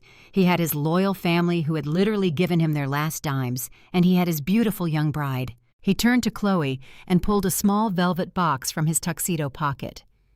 To celebrate our new empire and our $50 million future. I have one more surprise, Marcus announced. He opened the box to reveal a massive diamond wedding band designed to perfectly match her engagement ring. Chloe gasped loudly, covering her mouth with her hands. The crowd completely melted. It was the absolute climax of their perfect fake reality. Marcus took the massive diamond ring out of the velvet box. He reached for Chloe's left hand, ready to slide the ultimate symbol of their wealth onto her finger. The string quartet began playing a slow, romantic melody. The cameras flashed blindingly bright, capturing the perfect fairy tale ending. At that exact same second, miles away in the absolute silence of my high-rise office, my executive assistant Maya stood perfectly still beside my desk. The heavy oak door was closed, blocking out the rest of the world. The only light in the room came from the glowing screen of my secure laptop. Maya had opened the master control terminal for NNC Holdings. The black screen displayed lines of green text connecting directly to the central servers that hosted the entire payment application. The clean break agreement was fully executed. The intellectual property transfer was absolute and permanently recorded by the Superior Court. I owned the code. I owned the servers. I owned the entire digital foundation of the company they were currently celebrating. Are you absolutely certain you want to initiate the complete shutdown protocol right now? Maya asked, her voice quiet but filled with intense anticipation. Once we revoke the server access, the entire application will go completely dark. Every single payment gateway will instantly fail. The venture capital firm will get a fatal error message when they try to ping the system tomorrow morning. I looked away from the glowing screen and stared out the massive windows at the dark city skyline. I thought about the 8 years I spent building his foundation. I thought about the brutal way he threw the divorce papers at me. I thought about Shirley calling me a lucky leech and Brad telling me to sell my crumbling house. They had all pushed all of their chips to the absolute center of the table. They were drunk on their own arrogance and completely blinded by their own greed. They had dug their own graves and jumped inside with bright smiles on their faces. I picked up the heavy gold pen resting on my leather desk blotter. Maya handed me the final authorization directive required to execute the massive digital shutdown. I did not feel angry. I did not feel sad. I felt the absolute cold clarity of a woman taking back exactly what belonged to her. Marcus held Chloe's hand in the crowded ballroom. He smiled brightly for the cameras as he slowly pushed the heavy diamond ring over her knuckle. In my quiet office, I pressed my pen to the thick paper. I signed my name with a sharp, decisive stroke. Execute the directive. I told Maya, my voice like ice. Revoke the server access. Cut the cord. Maya hit the enter key on the secure laptop. The green text on the screen flashed red. Access denied. The execution was complete. The ultimate trap had finally snapped shut. The morning sun broke through the massive glass windows of the Hartsfield-Jackson Atlanta International Airport, casting long shadows across the polished floors of the ultra-exclusive first-class lounge. It was exactly 10 hours since I signed the shutdown directive in my office. Marcus was sitting in a plush leather armchair, wearing a designer travel suit and sipping a freshly brewed espresso. He looked exhausted from the wild wedding celebration, but his face still held the smug, satisfied expression of a man who believed he had just conquered the entire financial world. They were waiting to board a direct first-class flight to the Maldives for a 3-week honeymoon that was costing more than most people earned in 5 years. Chloe was standing near the gourmet breakfast buffet holding her smartphone on its stabilizing stick. She was already filming her 4th vlog of the morning. She wore oversized designer sunglasses indoors and a matching silk travel set that she had made sure to tag with the brand name in her live feed. She was twirling around, pointing the camera at the expensive pastries and the private champagne bar provided exclusively for the elite travelers. "Good morning to all my beautiful followers," Chloe chirped into the camera, flashing her massive new diamond ring every chance she got. "We are officially husband and wife, and we are currently relaxing in the private first-class lounge before we jet off to our private villa in the Maldives. My king is resting his brilliant brain because he literally just secured $50 million for our empire last night. I am so incredibly blessed to be living this perfect life with the smartest man on the planet." Marcus watched her perform for the internet and smiled proudly. He took another sip of his espresso and leaned back into the soft leather. He loved the attention. He loved that hundreds of thousands of strangers were currently watching his beautiful young wife brag about his massive wealth. He felt completely untouchable. He had successfully discarded his boring past and stepped into a glittering new reality. Then his smartphone vibrated against the glass tabletop. It was a short, sharp buzz. Marcus ignored it, assuming it was just another congratulatory text message from one of the wealthy investors who had attended the wedding reception. He wanted to finish his espresso and bask in the glory of his victory. But 3 seconds later, the phone vibrated again. Then it vibrated 3 times in rapid succession.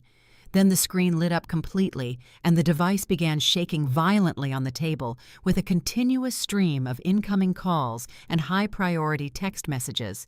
Chloe spun around, still pointing the camera in his direction. "Honey, your phone is absolutely blowing up," she laughed playfully. "Everyone wants a piece of the tech genius today. Tell them they have to wait 3 weeks. You belong exclusively to me right now." Marcus offered a strained chuckle for the live broadcast, but a tiny knot of irritation began to form in his stomach. He hated being bothered with minor operational issues when he was off the clock. He was the chief executive officer. He paid his technical team very generous salaries to handle the daily maintenance of the payment application. He reached across the table and picked up the vibrating device, expecting to send a quick, angry text telling his staff to handle whatever minor server glitch had woken them up on a Sunday morning. But when he unlocked the screen, the blood instantly drained from his face. His notification center was completely overwhelmed. There were 42 missed calls from his chief technology officer. There were 27 urgent text messages from his lead software engineers. There were automated system alerts from their primary hosting provider, flooding his inbox with critical warning tags in bright red text. Marcus felt a sudden chill run down his spine. He quickly swiped away the notifications and navigated to his home screen. He wanted to open the payment application himself to see exactly what the users were experiencing. He moved his thumb to tap the familiar blue and white logo that he had proudly displayed to the venture capital firm just a few days ago. But the logo was not there. Instead of the vibrant, colorful icon he was used to seeing, the application square was completely grayed out. It looked like a dead link. It looked like an application that had been forcibly removed from the operating system. Marcus tapped the grayed-out icon with a frantic, heavy push of his thumb. The screen briefly flashed black, and a small white loading circle spun for exactly 2 seconds before a cold, sterile system message popped up on his screen. The message read, "Application unavailable. Connection to host server has been permanently severed. Please contact the administrator." His breathing suddenly became very shallow. He tapped the icon again. He tapped it 3 more times, his thumb hitting the glass screen with increasing aggressive force. The exact same sterile error message popped up every single time. "Application unavailable. Connection to host server has been permanently severed." This was not a minor coding bug. This was not a routine server maintenance issue. A grayed-out application meant the core code was completely inaccessible. It meant the entire digital infrastructure that processed millions of dollars in transactions had just vanished into thin air. Marcus quickly opened his mobile web browser and navigated to the administrative backend of his company. He typed in his highly secure credentials and hit Enter. He expected to see the familiar dashboard displaying user activity and real-time revenue tracking.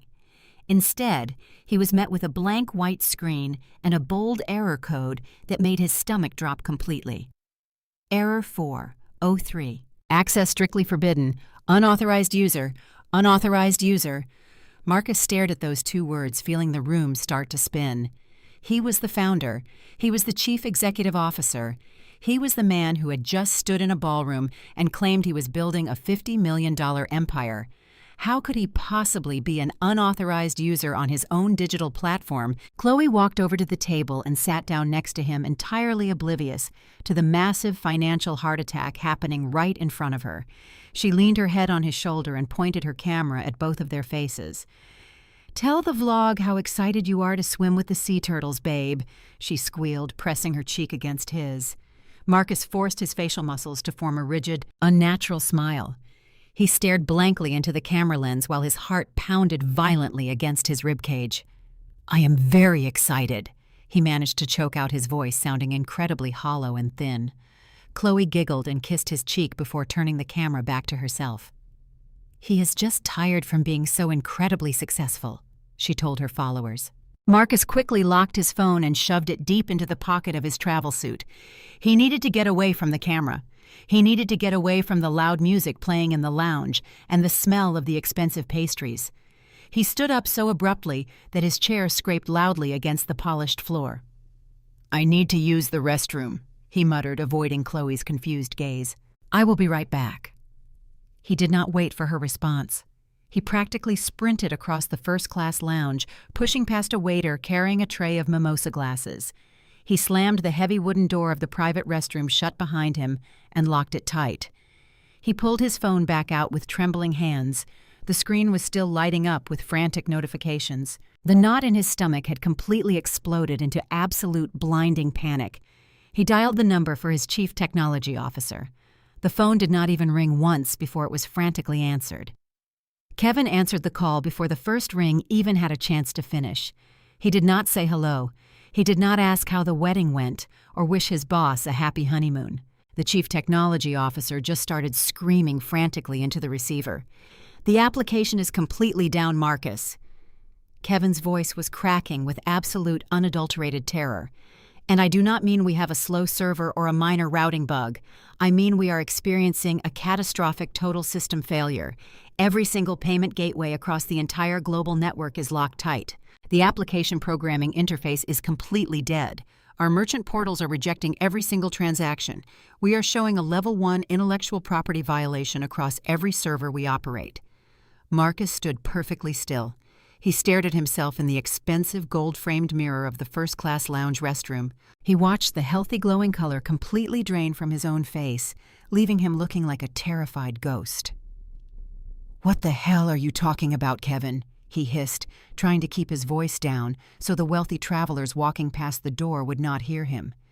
"We do not have intellectual property violations. I wrote every single line of that core code myself in my garage. Fix it right now. Spin up the backup servers and get the platform back online before the venture capital firm wakes up and tries to run their final system audit." "You are not listening to me, Marcus," Kevin shouted. The audio quality was slightly distorted because Kevin was practically hyperventilating on the other end of the line. "The backup servers are gone. The cloud hosting provider completely severed our enterprise account 10 minutes ago. They did not just temporarily pause our services, they completely revoked our administrative access. We are permanently locked out of our own digital house." Marcus gripped the edge of the cold marble sink so hard his knuckles turned completely white. A thick, cold sweat broke out across his forehead, ruining his perfectly styled hair. "That is technically impossible," he growled, his voice vibrating with intense, blinding rage. "I am the founder of this company. I am the chief executive officer. I hold the master administrative keys. Call the cloud provider right now and tell them there is a massive technical glitch. Tell them I will personally sue their entire organization into absolute bankruptcy if they do not restore my platform in the next 60 seconds. Kevin let out a sound that was halfway between a desperate sob and a hysterical laugh. "It is not a technical glitch, Marcus. The cloud provider did not make a mistake. They received a verified direct override command from the master control terminal. Someone with a higher security clearance than you went in and initiated a complete systemic shutdown.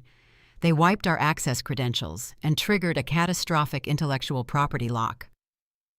Marcus felt the heavy marble walls of the luxurious restroom slowly closing in on him. The air suddenly felt incredibly thin. He was struggling to pull enough oxygen into his lungs. "There is no higher security clearance than mine!" he screamed, completely forgetting to keep his voice down. "I built this entire company from absolutely nothing. I am the sole owner of the source code. No one else on the planet has the legal authority to trigger an intellectual property lock on my software. You are the Chief Technology Officer, Kevin. Do your damn job and hack back into the mainframe right now." "I cannot hack into a system that legally does not belong to us anymore," Kevin cried desperately. The automated cease and desist order came directly from the legal department of our hosting provider. They flagged our entire operation as a massive copyright infringement. Every single merchant who relies on our payment processing is currently watching their daily transactions fail. Millions of dollars in user funds are completely frozen in digital limbo. Social media is already exploding. Our users think we just pulled a massive financial exit scam. The tech blogs are already writing the articles, Marcus. Our customer service lines are completely jammed, and the automated refund systems are failing because our bank accounts are frozen. We are in the middle of a total meltdown." Marcus stared at his own terrified reflection. The perfectly tailored travel suit suddenly felt like a heavy straitjacket pulling tight across his chest. The $50 million venture capital deal required the application to maintain a flawless uptime record. The shadow fund investors were notoriously strict about technical stability. They had a real-time monitoring dashboard tracking the app performance. If the platform remained dark for even 1 hour, the massive deal would be completely dead. The elite investors would pull their term sheets and walk away without a second thought. And worse than that, Marcus had just accepted $5 million from his brother-in-law, Brad. If the company collapsed today, Brad would lose his entire inheritance, and Shirley would lose her home. "Listen to me very carefully, Kevin," Marcus said, his voice dropping into a dangerous low register. "I do not care what the automated error messages say. I do not care about the tech blogs or the angry users right now. I need you to bypass the primary cloud servers. Route the entire system through our emergency offshore backups. Just get the blue logo back on the screen. Give me the illusion of functionality until I can call the hosting provider and threaten their legal team into submission." There was a long, agonizing silence on the other end of the phone. The only sound Marcus could hear was Kevin taking rapid, panicked breaths. "I already tried that, Marcus," Kevin finally whispered. "I tried to initialize the emergency offshore backups the exact second the primary servers went down, but the override command was absolute. It did not just target our cloud hosting. It targeted the foundational licensing structure of the software itself. The command was executed with flawless precision. Whoever did this knew our internal architecture better than I do. They knew exactly which digital arteries to cut to make the entire body bleed out instantly." Suddenly, a sharp, loud knock on the heavy wooden restroom door made Marcus jump out of his skin. "Honey, are you okay in there?" Chloe called out, her voice muffled by the thick wood. "The boarding announcement for our flight to the Maldives just started. We need to go to the gate right now so I can film us getting on the plane for my followers." Marcus squeezed his eyes shut tight. The sound of his new wife excitedly planning her social media content made him feel physically sick to his stomach. "Just give me 1 minute!" he yelled back, his voice cracking slightly. He brought the phone back to his ear. His entire body was shaking uncontrollably with a toxic mixture of absolute fury and creeping, dreadful realization. "Kevin," he said slowly, pronouncing every single syllable with deadly precision. "Read me the exact text of the intellectual property violation notice. Read me the exact name of the entity claiming ownership of my source code." "I am looking at the legal notice right now," Kevin said, his voice shaking violently. The cloud provider attached a digital copy of an expedited court order. It was signed by a Superior Court judge yesterday morning. It explicitly states that our public-facing startup no longer holds a valid licensing agreement to utilize the core software. "Who owns it?" Marcus demanded, screaming so loudly his throat burned. "Who the hell is claiming they own my software?" There was another terrible, heavy pause. Kevin swallowed hard before speaking. "The master control terminal belongs to a limited liability company, Marcus. The execution directive was digitally signed by an authorized representative of an entity called NNC Holdings." The name hit Marcus like a massive physical blow to the chest. NNC Holdings, the completely worthless shell company he had thrown at his ex-wife in the law firm conference room. The garbage entity he had used to forcefully secure a clean break. The memories came flooding back to him with brutal, terrifying clarity. He remembered Naomi sitting quietly at the mahogany table. He remembered the calm, bright smile on her face as she signed the papers with her expensive pen. He remembered mocking her and telling her to enjoy managing a ghost company. He had never bothered to read the foundational licensing agreements when he started the company years ago. He had just eagerly signed whatever complex paperwork Naomi had put in front of him because he was too busy networking and pretending to be a visionary genius. He had completely forgotten that Naomi used her own pristine credit score and her own money to establish the Intellectual Property Trust to protect him from his own bad financial habits. "Marcus," Kevin pleaded, his voice breaking into a quiet sob. "Who is NNC Holdings? What do we do? We are bleeding millions of dollars every single minute. The venture capital firm is going to call any second. Marcus, please tell me you know how to fix this." But Marcus could not speak.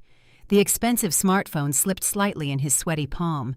He stood completely frozen in the luxurious airport restroom, staring at his own pale, terrified reflection. The massive $50 million empire was completely gone. The lavish wedding of the century was funded by stolen money.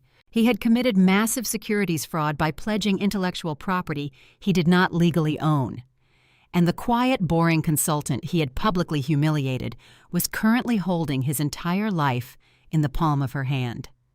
A sudden, sharp beep interrupted the heavy silence on the line. Another caller was merging into the secure conference call. It was David, the head of the corporate legal department for the startup. David did not sound frantic like Kevin. He sounded completely hollow and defeated, like a man who had just watched his entire career evaporate into thin air. "Marcus, tell me you are listening to me," David said, his voice flat and devoid of any professional courtesy. "I just got off a highly aggressive phone call with a team of corporate litigators representing NNC Holdings.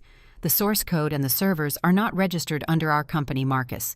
They belong exclusively to them, and their lawyers just issued a massive federally binding cease and desist order against us." Marcus could barely hold the phone against his ear. His hand was shaking so violently that the device kept slipping against his sweaty skin. "David, you drafted my divorce settlement." Marcus choked out his voice, desperate and pleading. "You are the one who pushed the clean break clause through the court. You told me it would protect my assets from her. You told me the company was completely safe." "I drafted exactly what you aggressively ordered me to draft." David snapped back, suddenly losing his professional composure. "You told me NNC Holdings was a meaningless shell company that she forced you to open years ago. You told me it had absolutely zero value. You explicitly demanded that we expedite the paperwork to get her off your back before the wedding. You signed a binding legal document waiving all current and future rights to anything owned by that entity." Marcus stared at the bathroom tiles. He could hear his own heartbeat thudding in his ears like a heavy drum. "It turns out that Shell Company holds the absolute master licenses for every single piece of intellectual property we use," David continued, his voice dripping with pure disgust. "Your ex-wife did not just take a worthless company, Marcus. She took the entire digital infrastructure. You legally signed away the engine of your own car and then threw a massive party to celebrate. The cease and desist order is ironclad. If we even attempt to spin up a single server to process a payment, we will be instantly slapped with a massive federal lawsuit for intellectual property theft. We do not own the app, Marcus. We own absolutely nothing." "But I am the founder!" Marcus screamed, hitting his fist against the marble sink. The sharp pain shot up his arm, but it was nothing compared to the crushing agony in his chest. "I wrote the original code. I built the brand. She cannot just steal my entire life's work on a technicality. Take her to court, David. File an emergency injunction. Tell the judge she manipulated the paperwork." "There is no manipulation to claim, Marcus," David replied coldly. "You were the one who pushed for the expedited divorce. You were the one who demanded the clean break. You signed it of your own free will in front of multiple witnesses. A judge will look at this and laugh us right out of the courtroom. Naomi executed a perfectly legal corporate checkmate.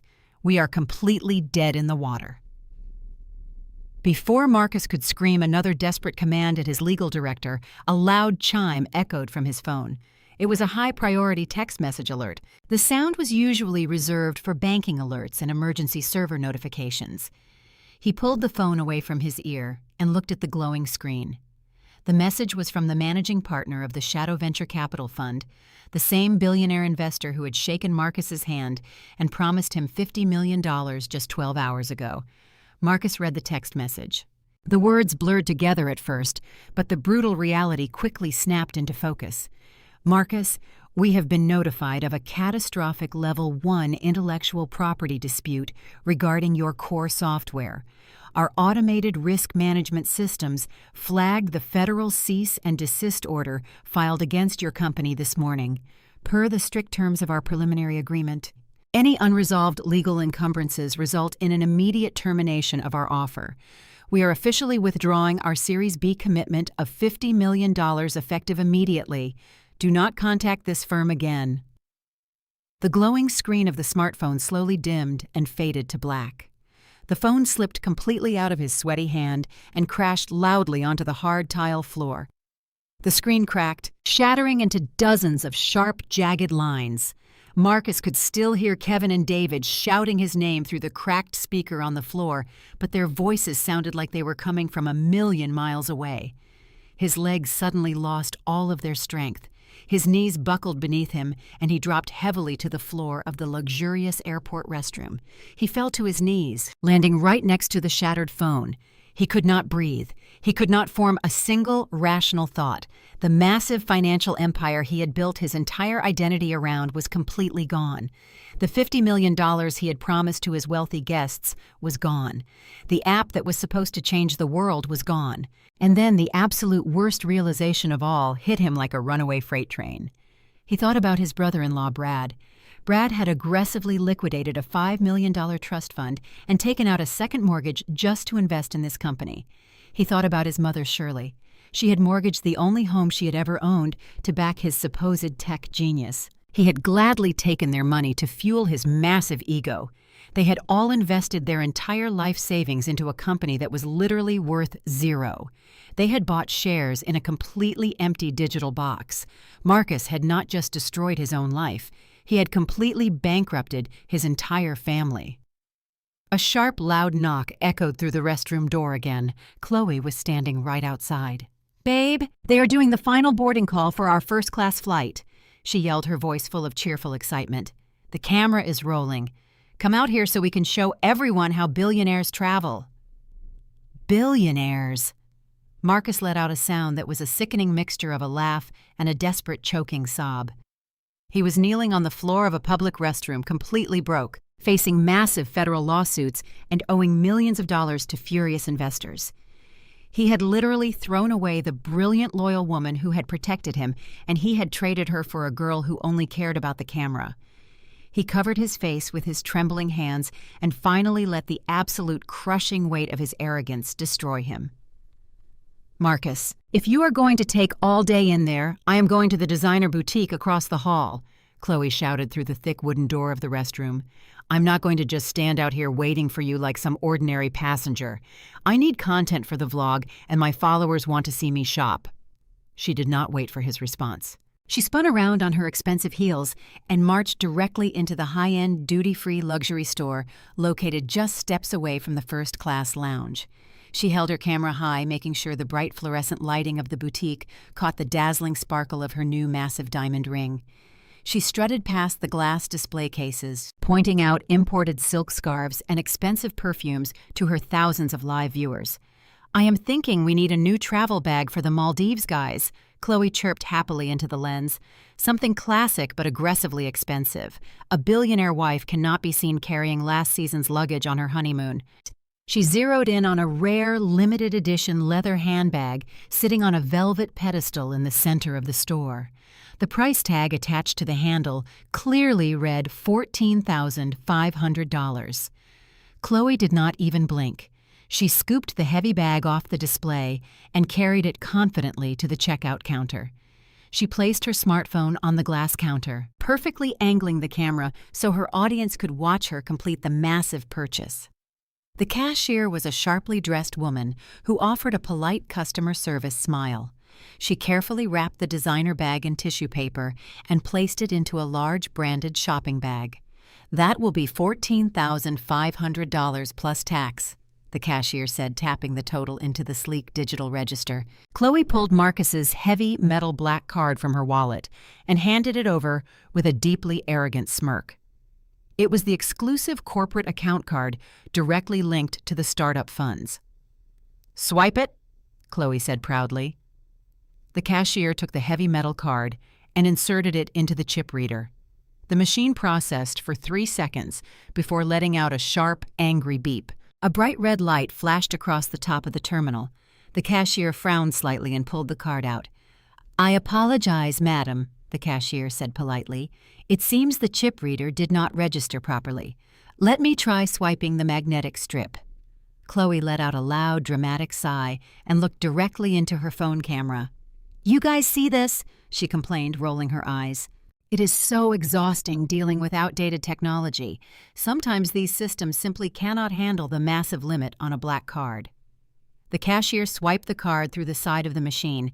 The terminal processed for another agonizing 5 seconds. Then the exact same sharp, angry beep echoed through the quiet luxury boutique. The screen flashed bright red again, displaying a very specific automated warning code. The polite smile instantly vanished from the cashier's face, replaced by a look of serious professional concern. "I am incredibly sorry, madam," the cashier said, lowering her voice slightly to avoid drawing attention. "But this card has been completely declined by the issuing bank."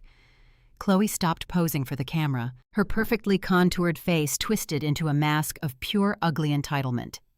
"Declined," she snapped loudly, grabbing the attention of 2 other wealthy shoppers in the store. "That is absolutely impossible. Do you have any idea who my husband is? He is the chief executive officer of a $50 million tech company. Run the card again, and this time push it through manually. The account has a limitless balance." The cashier stood her ground. She turned the digital terminal around so Chloe could see the glowing screen for herself. "I cannot run the card again, madam. The system has automatically locked the account. The error message specifically states that the card has been declined due to an emergency asset freezing order. I am required by store policy to retain the physical card when a federal freeze code is flagged." Chloe stared at the red text on the screen. Asset freezing order. The words did not make any sense to her. She reached out and tried to snatch the heavy metal card out of the cashier's hand, but the woman quickly pulled it behind the counter. "Give me my husband's card back right now." Chloe screamed, completely abandoning her sweet influencer persona. She slammed her perfectly manicured hands down on the glass display case. "This is completely unacceptable. Get your manager out here right now. I am going to have you fired for embarrassing me in front of hundreds of thousands of people." But the hundreds of thousands of people watching the live broadcast were no longer leaving fire emojis and compliments. The comment section scrolling rapidly across Chloe's phone screen had suddenly turned incredibly dark. Users who were simultaneously reading the morning tech news were bringing the brutal reality directly into her live stream. Her eyes darted to the phone screen. A user named TechGuru8 commented, "The app just crashed globally. Read the news." Another user typed, "His startup just got hit with a massive intellectual property lawsuit. They are saying it is a total fraud." A third comment popped up reading, "Asset freeze means the government just locked his bank account, sweetie. Have fun flying economy." Chloe felt the color drain completely from her face. She snatched her phone off the counter and stared at the relentless wave of mocking comments. Her followers were laughing at her. They were watching her entire fake billionaire reality completely unravel in real time inside a duty-free shop. She let out a high-pitched scream of absolute frustration, entirely abandoning the expensive handbag and sprinting out of the boutique. Just a few yards away, inside the locked restroom of the first-class lounge, Marcus was still kneeling on the cold tile floor. He had not moved an inch. He was staring blankly at his shattered phone screen, listening to the busy signal buzzing from the broken speaker. "Naomi," he whispered out loud. The name echoed off of the marble walls, sounding like a terrible curse.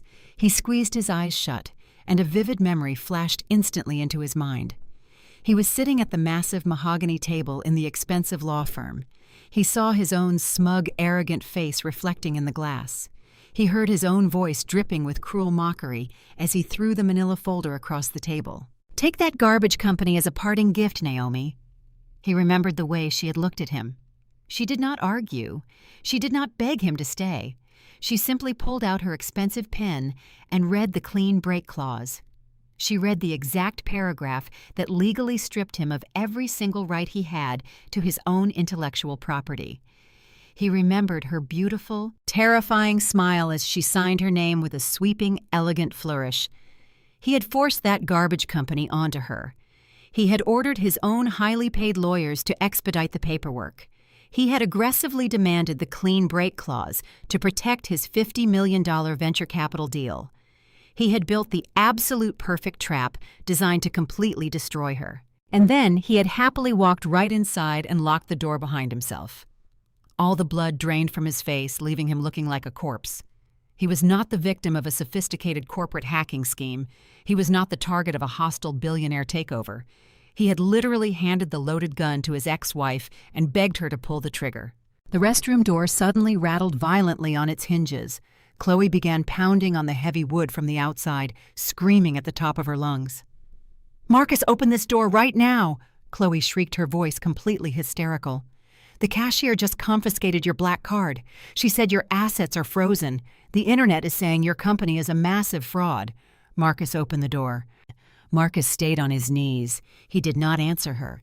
He just kept staring at the shattered glass on the floor, fully realizing that the quiet, brilliant woman he had discarded had just successfully buried him alive without ever raising her voice. Marcus did not open the restroom door to comfort his screaming wife. He pushed past Chloe without saying a single word, completely ignoring her frantic demands about the confiscated credit card. He walked through the first-class lounge like a hollow shell of a man. His mind was racing through the wreckage of his shattered reality, trying to find a single thread of hope. He pulled his cracked phone from his pocket and opened the digitized divorce settlement. He scrolled past the clean break clause that had doomed him and zoomed in on the registered business address for NNC Holdings. He needed to find the corporate entity that had just stolen his empire. He needed to find the cheap lawyers Naomi must have hired to exploit his mistake. He sent a frantic text message to the family group chat, the same chat where they had spent the entire week mocking Naomi and celebrating their massive wealth. But the chat was no longer full of champagne emojis and victory speeches. Brad was leaving frantic voice notes screaming that his brokerage firm had just flagged a massive margin call on his leveraged trust fund. Shirley was typing in all capital letters because the bank had just called to verify the emergency freeze on her home equity line of credit. Marcus told them all to meet him immediately at the address listed on the legal documents. He promised them he was going to fix it. He promised them he would march into whatever run-down suburban strip mall Naomi was operating out of and demand his intellectual property back.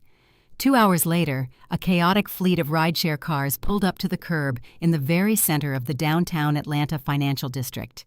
Marcus stepped out onto the sidewalk looking completely disheveled. His expensive travel suit was wrinkled, and his face was pale with extreme panic. Brad jumped out of the next car, looking like he was about to have a massive heart attack. His pastel suit was soaked with nervous sweat, and his eyes were bloodshot. Shirley and Keisha scrambled out of the third vehicle. Shirley was clutching her designer purse to her chest, hyperventilating, while Kesha aggressively typed on her phone, trying to figure out why her credit cards were suddenly declining everywhere. "Where is the office?" Brad demanded, grabbing Marcus by the shoulder and shaking him violently. "My accounts are locked, Marcus. The bank is saying the tech company is completely insolvent. Where is the damn shell company that did this?" Marcus looked down at his cracked screen and then looked up at the towering structure right in front of them. It was not a run-down suburban office park. It was not a cheap co-working space or a shady virtual mailbox facility. It was the tallest, most prestigious glass and steel financial skyscraper in the entire city. It was a fortress of extreme wealth, guarded by armed security and surrounded by luxury vehicles. "This has to be a mistake," Marcus mumbled, staring up at the massive glass tower. "She cannot afford an office here. The rent for a single desk in this building is more than her entire yearly salary. She must have just used a fake address to file the paperwork." "I do not care if she lives in the basement," Brad screamed, pushing past Marcus and marching toward the massive revolving glass doors. "I want my $5 million back right now. I am going to find whoever runs this garbage shell company, and I am going to sue them until they are homeless." The four of them stormed through the revolving doors and marched directly into the sprawling marble lobby. The ceilings were 40 feet high, and the floors were polished to a mirror shine. Marcus marched up to the front security desk, completely ignoring the strict corporate decorum of the building. He slammed his hand down on the marble counter, demanding to know exactly what floor NNC Holdings was located on. He threatened to call the police if the security guards did not immediately hand over the contact information for the owners. The head security guard did not flinch. He slowly typed the company name into his terminal. He looked at Marcus and then looked at his computer screen. He did not ask for their identification or tell them they needed an appointment. "We have been expecting you all morning," the guard said, his voice perfectly calm and entirely devoid of emotion. "You are cleared for the penthouse level. Please step into the private elevator on your far right. It is a direct express line. Marcus frowned deeply. He looked at Brad, who was wiping sweat from his forehead. None of this made any sense. A worthless shell company did not have an express elevator to the penthouse level of the most expensive commercial real estate building in the state. But they were too angry and too desperate to question the logic. They marched over to the private elevator. The heavy steel doors slid open silently, and they all stepped inside. The doors closed, and the elevator began its rapid ascent. The digital floor indicator climbed higher and higher silently, ticking past the floors occupied by international investment banks and global hedge funds. The silence inside the elevator car was absolutely suffocating. Shirley was clutching her chest, praying out loud that her house would not be foreclosed on. Keisha was nervously chewing her fingernails. Brad was pacing back and forth in the confined space, muttering violent threats under his breath.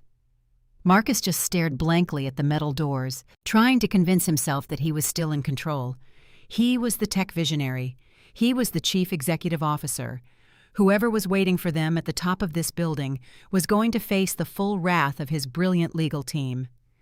The digital display hit the top floor. The elevator let out a soft, elegant chime.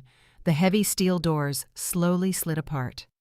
Marcus, Brad, Shirley, and Kesha braced themselves to storm into a small, cramped office and demand immediate justice. They were ready to scream and threaten and break things until they got their money back. But as the doors opened, they were instantly hit with a visual slap so violently jarring it completely paralyzed their vocal cords. They did not step into a cramped hallway. The elevator doors opened directly into an absolutely breathtaking, sprawling corporate penthouse. The floors were covered in pristine white marble. Massive floor-to-ceiling windows offered a panoramic, sweeping view of the entire Atlanta skyline. The furniture was custom-imported leather and solid mahogany. Original modern art hung on the walls, illuminated by soft gallery lighting. It was a space designed exclusively to intimidate billionaires. It was the physical embodiment of absolute, untouchable power. And right in the center of the massive room, behind an enormous custom reception desk, was a solid wall of black Italian marble.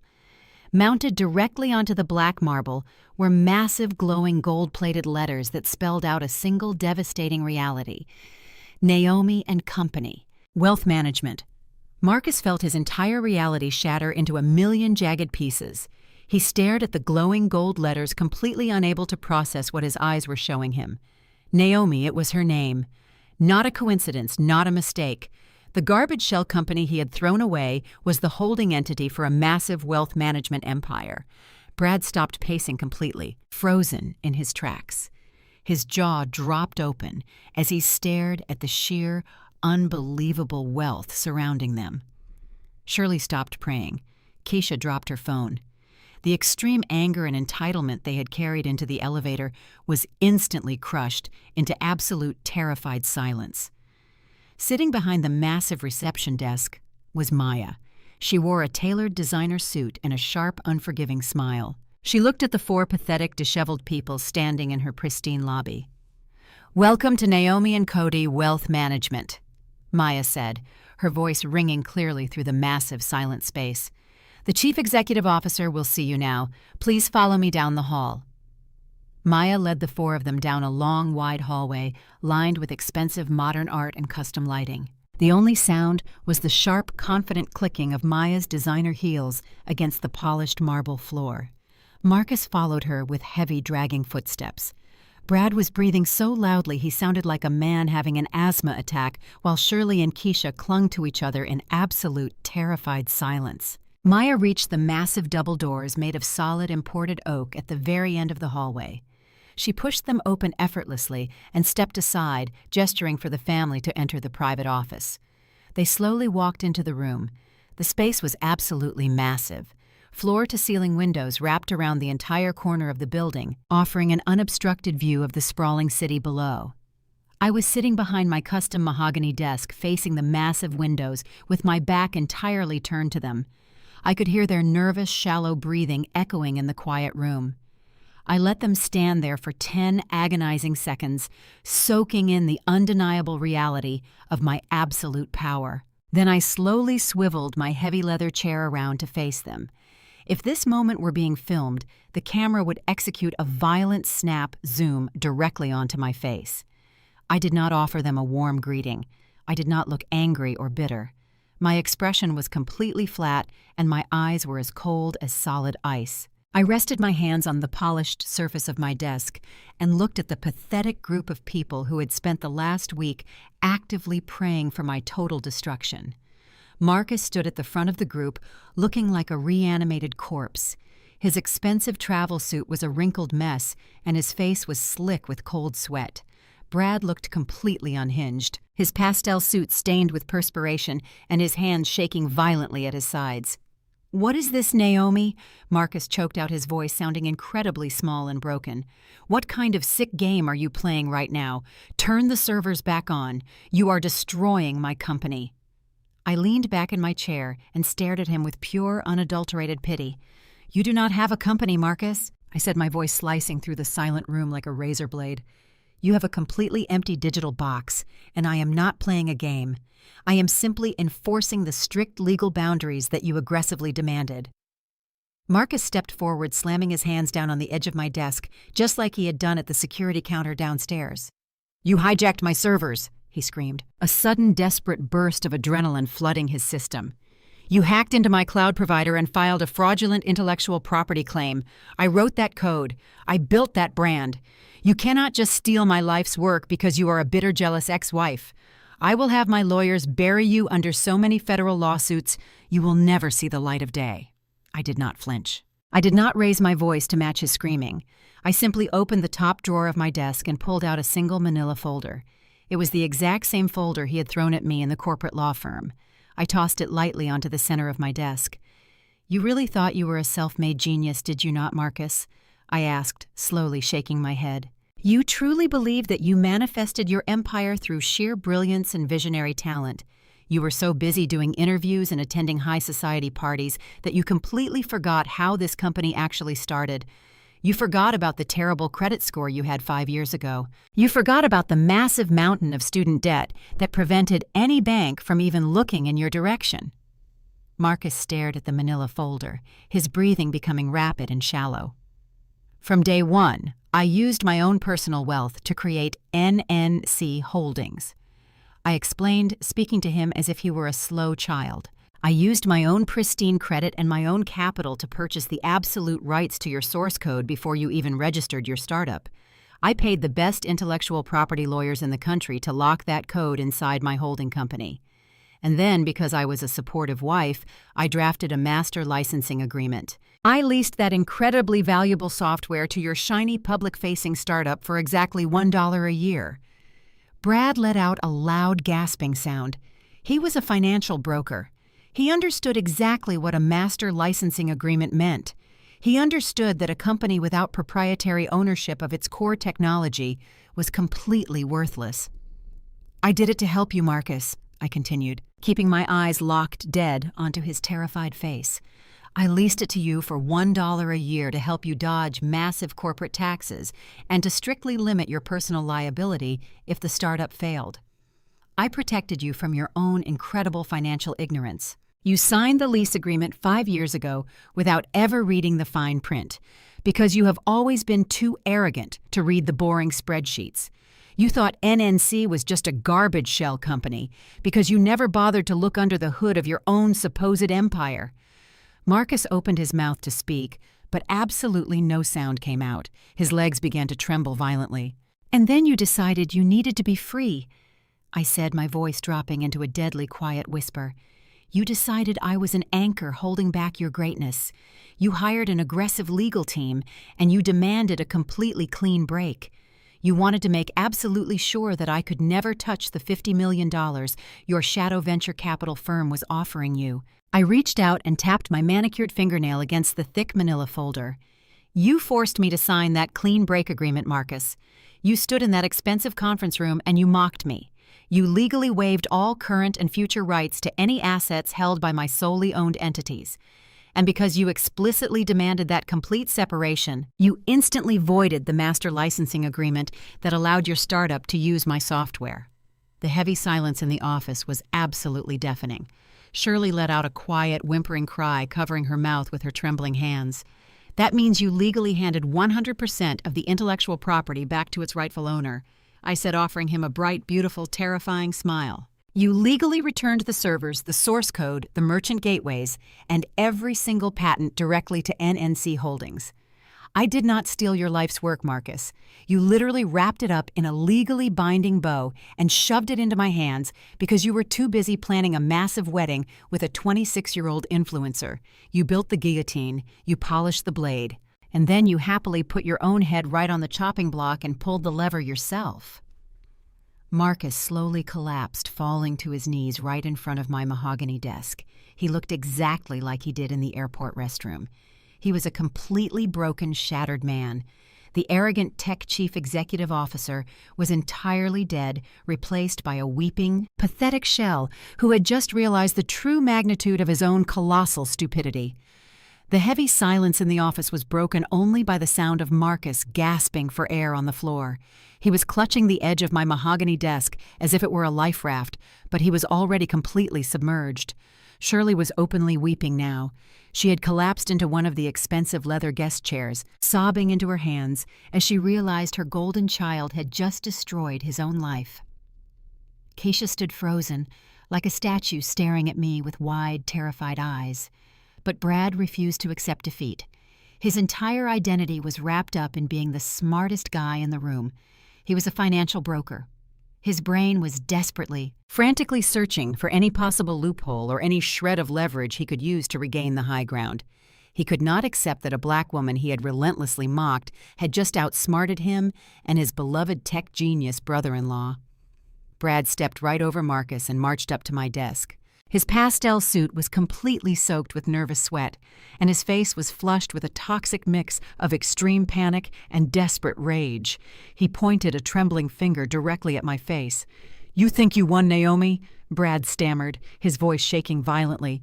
"You think you are so incredibly smart, but you are forgetting one massive detail. You still have that garbage house. You are still carrying a $2 million mortgage on a crumbling piece of property." Marcus completely washed his hands of that debt. "You might have stolen the software, but you are still going to go completely bankrupt paying off that massive loan on a consultant's salary. The bank is going to foreclose on that dump by the end of the year, and you will be out on the street." I looked at Brad's sweaty, desperate face. He was clinging to the mortgage debt like it was his final weapon. He truly believed he had found the fatal flaw in my master plan. I did not get angry. I did not raise my voice. I simply let out a soft, genuine chuckle that echoed through the massive, quiet office. "Brad," I said, shaking my head slowly, "you really are the absolute worst financial broker in this entire city." I turned away from him and unlocked the bottom drawer of my desk. I pulled out a thick, bound legal document. It was much heavier than the divorce settlement. It was printed on high-quality premium paper and bound with thick, black leather. I held it in my hands for a moment, letting Brad stare at it before I tossed it onto the center of my desk. It landed with a loud, heavy thud right next to the clean break agreement. "You all spent the last week laughing at me in that group chat," I said, leaning forward and resting my arms on the desk. "You told me to sell my crumbling house and go hide in the suburbs. You thought I was just a foolish, sentimental woman clinging to a rotting piece of family history." Brad stared at the thick, leather-bound document. His eyes darted nervously between the paperwork and my face. "But you never actually looked at the property records, did you, Brad?" I asked, my voice dripping with absolute cold authority. "You never bothered to check the zoning maps or the city development plans? If you were actually a good broker, you would have noticed that my family home sits on 22 acres of prime, undeveloped commercial real estate right next to the new interstate highway expansion project." The color started to rapidly drain from Brad's face. The arrogant sneer he had worn since the day I met him was completely melting away.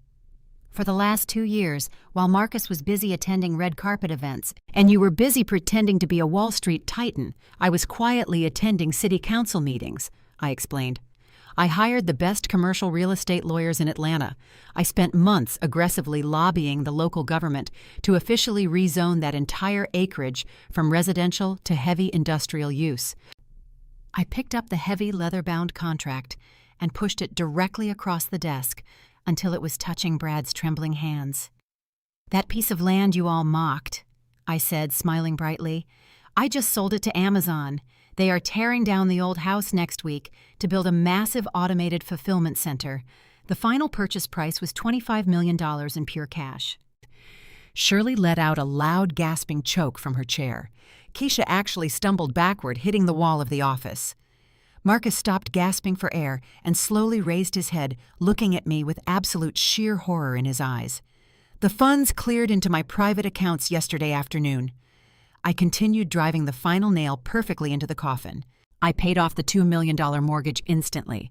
I used a fraction of the remaining profits to secure this penthouse office and set up my new wealth management firm. And the absolute best part of this entire transaction is that Marcus was in such a frantic, desperate rush to marry his young influencer that he explicitly waived all rights to my real estate in the clean break agreement.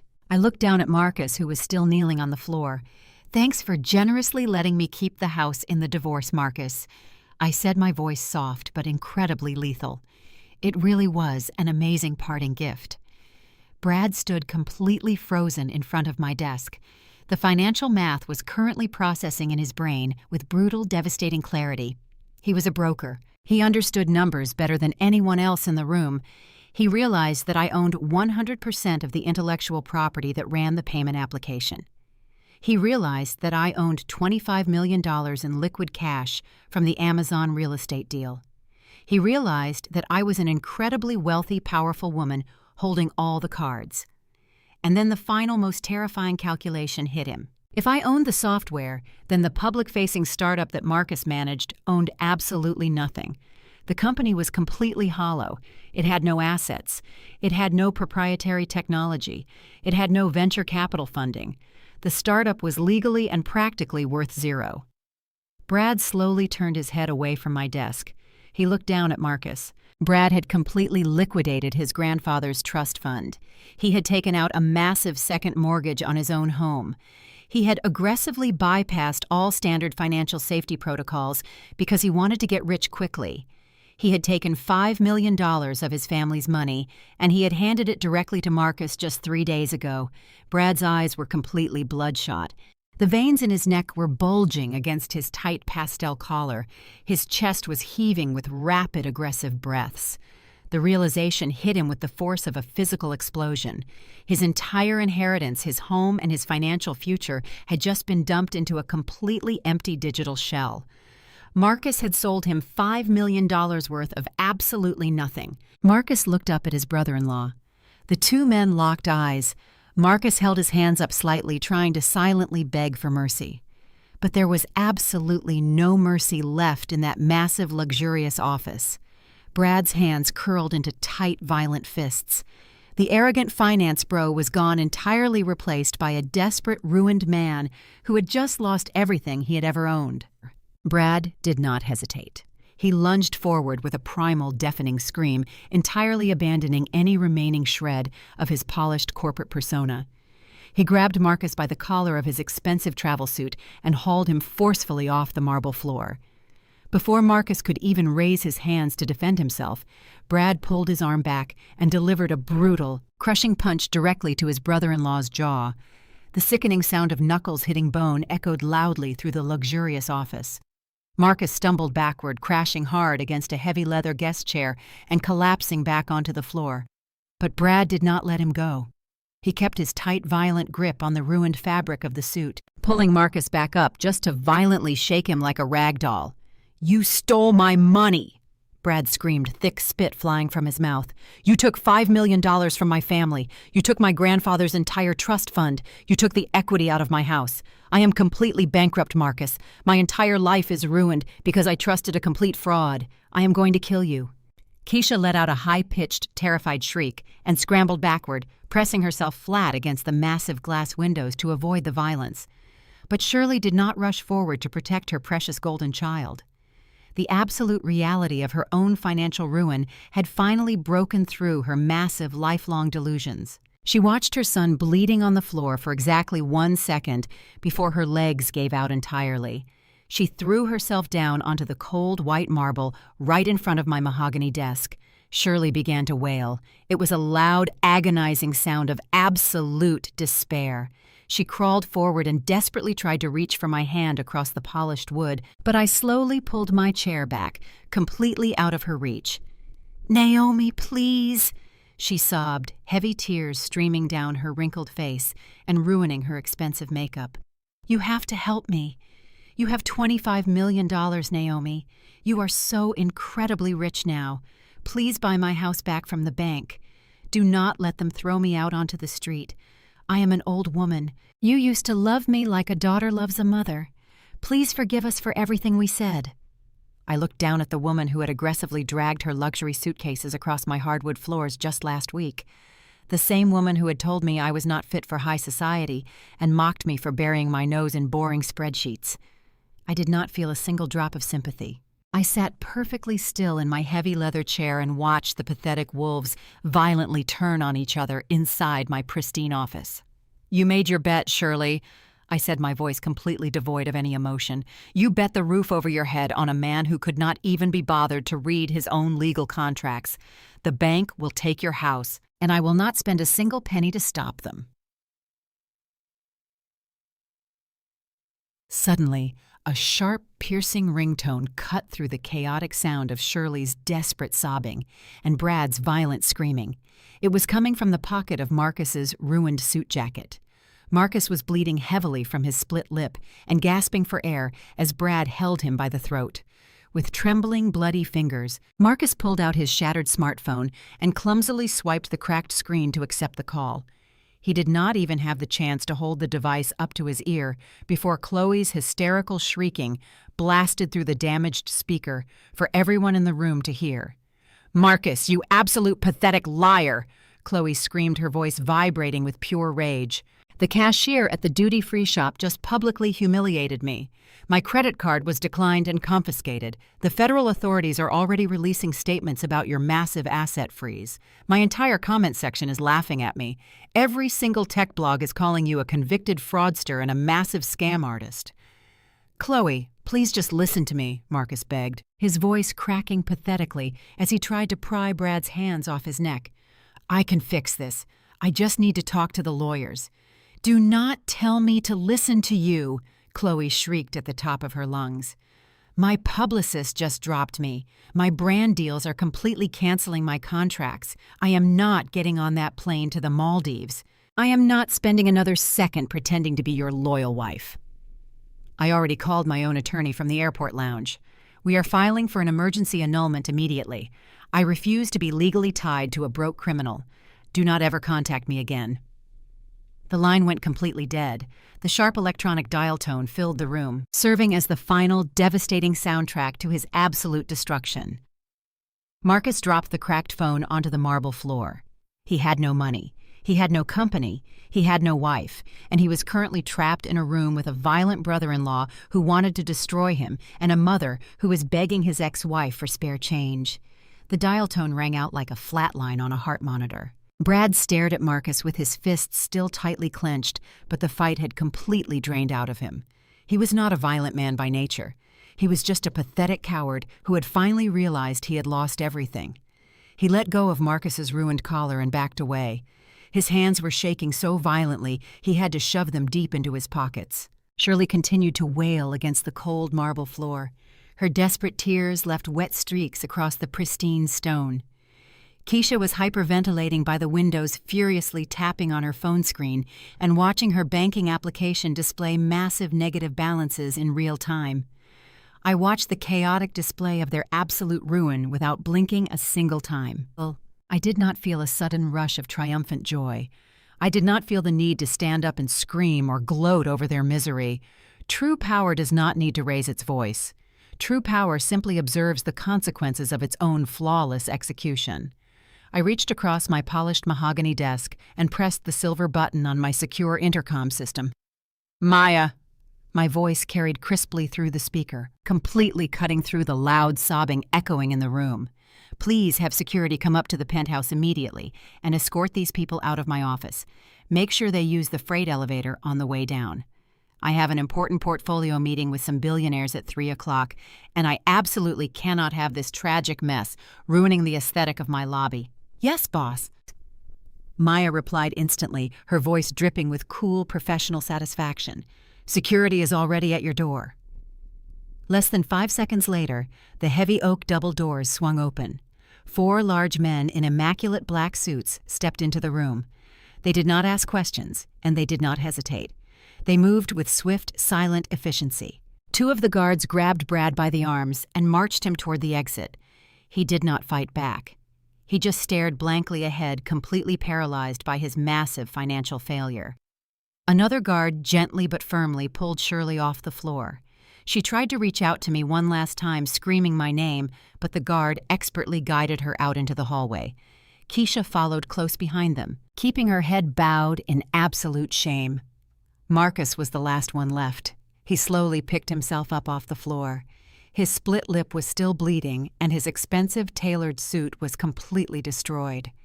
He looked down at the thick manila folder, resting exactly in the center of my desk. He stared at the legal document that had legally stripped him of his entire tech empire. Then he finally looked up and met my eyes. There was no arrogance left in him. There was no smug superiority. There was only the hollow, empty stare of a man who realized he had built a massive castle directly on top of a landmine and then gladly handed me the detonator. He turned around without saying a single word and walked out of the office, following the security guards into the hallway. The heavy double doors clicked shut behind him. The absolute perfect silence returned to my office. The camera slowly returns to the exact same continuous movement from the very beginning of the story. It executes a slow parallax arc, gliding smoothly around my profile.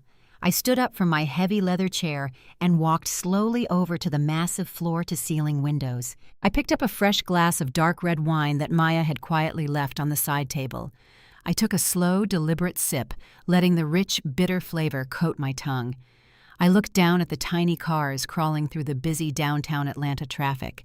They looked like insignificant little ants from this towering height. When your enemies hand you a rope, do not get mad. Do not scream and cry and beg them to treat you with the respect you actually deserve. Just take the rope, smile politely, and walk away in absolute silence. Because if you give an arrogant fool enough time and enough rope, they will always build their own gallows. All you have to do is sit back, pour yourself a glass of wine, and patiently wait for them to hang themselves with their own absolute greed.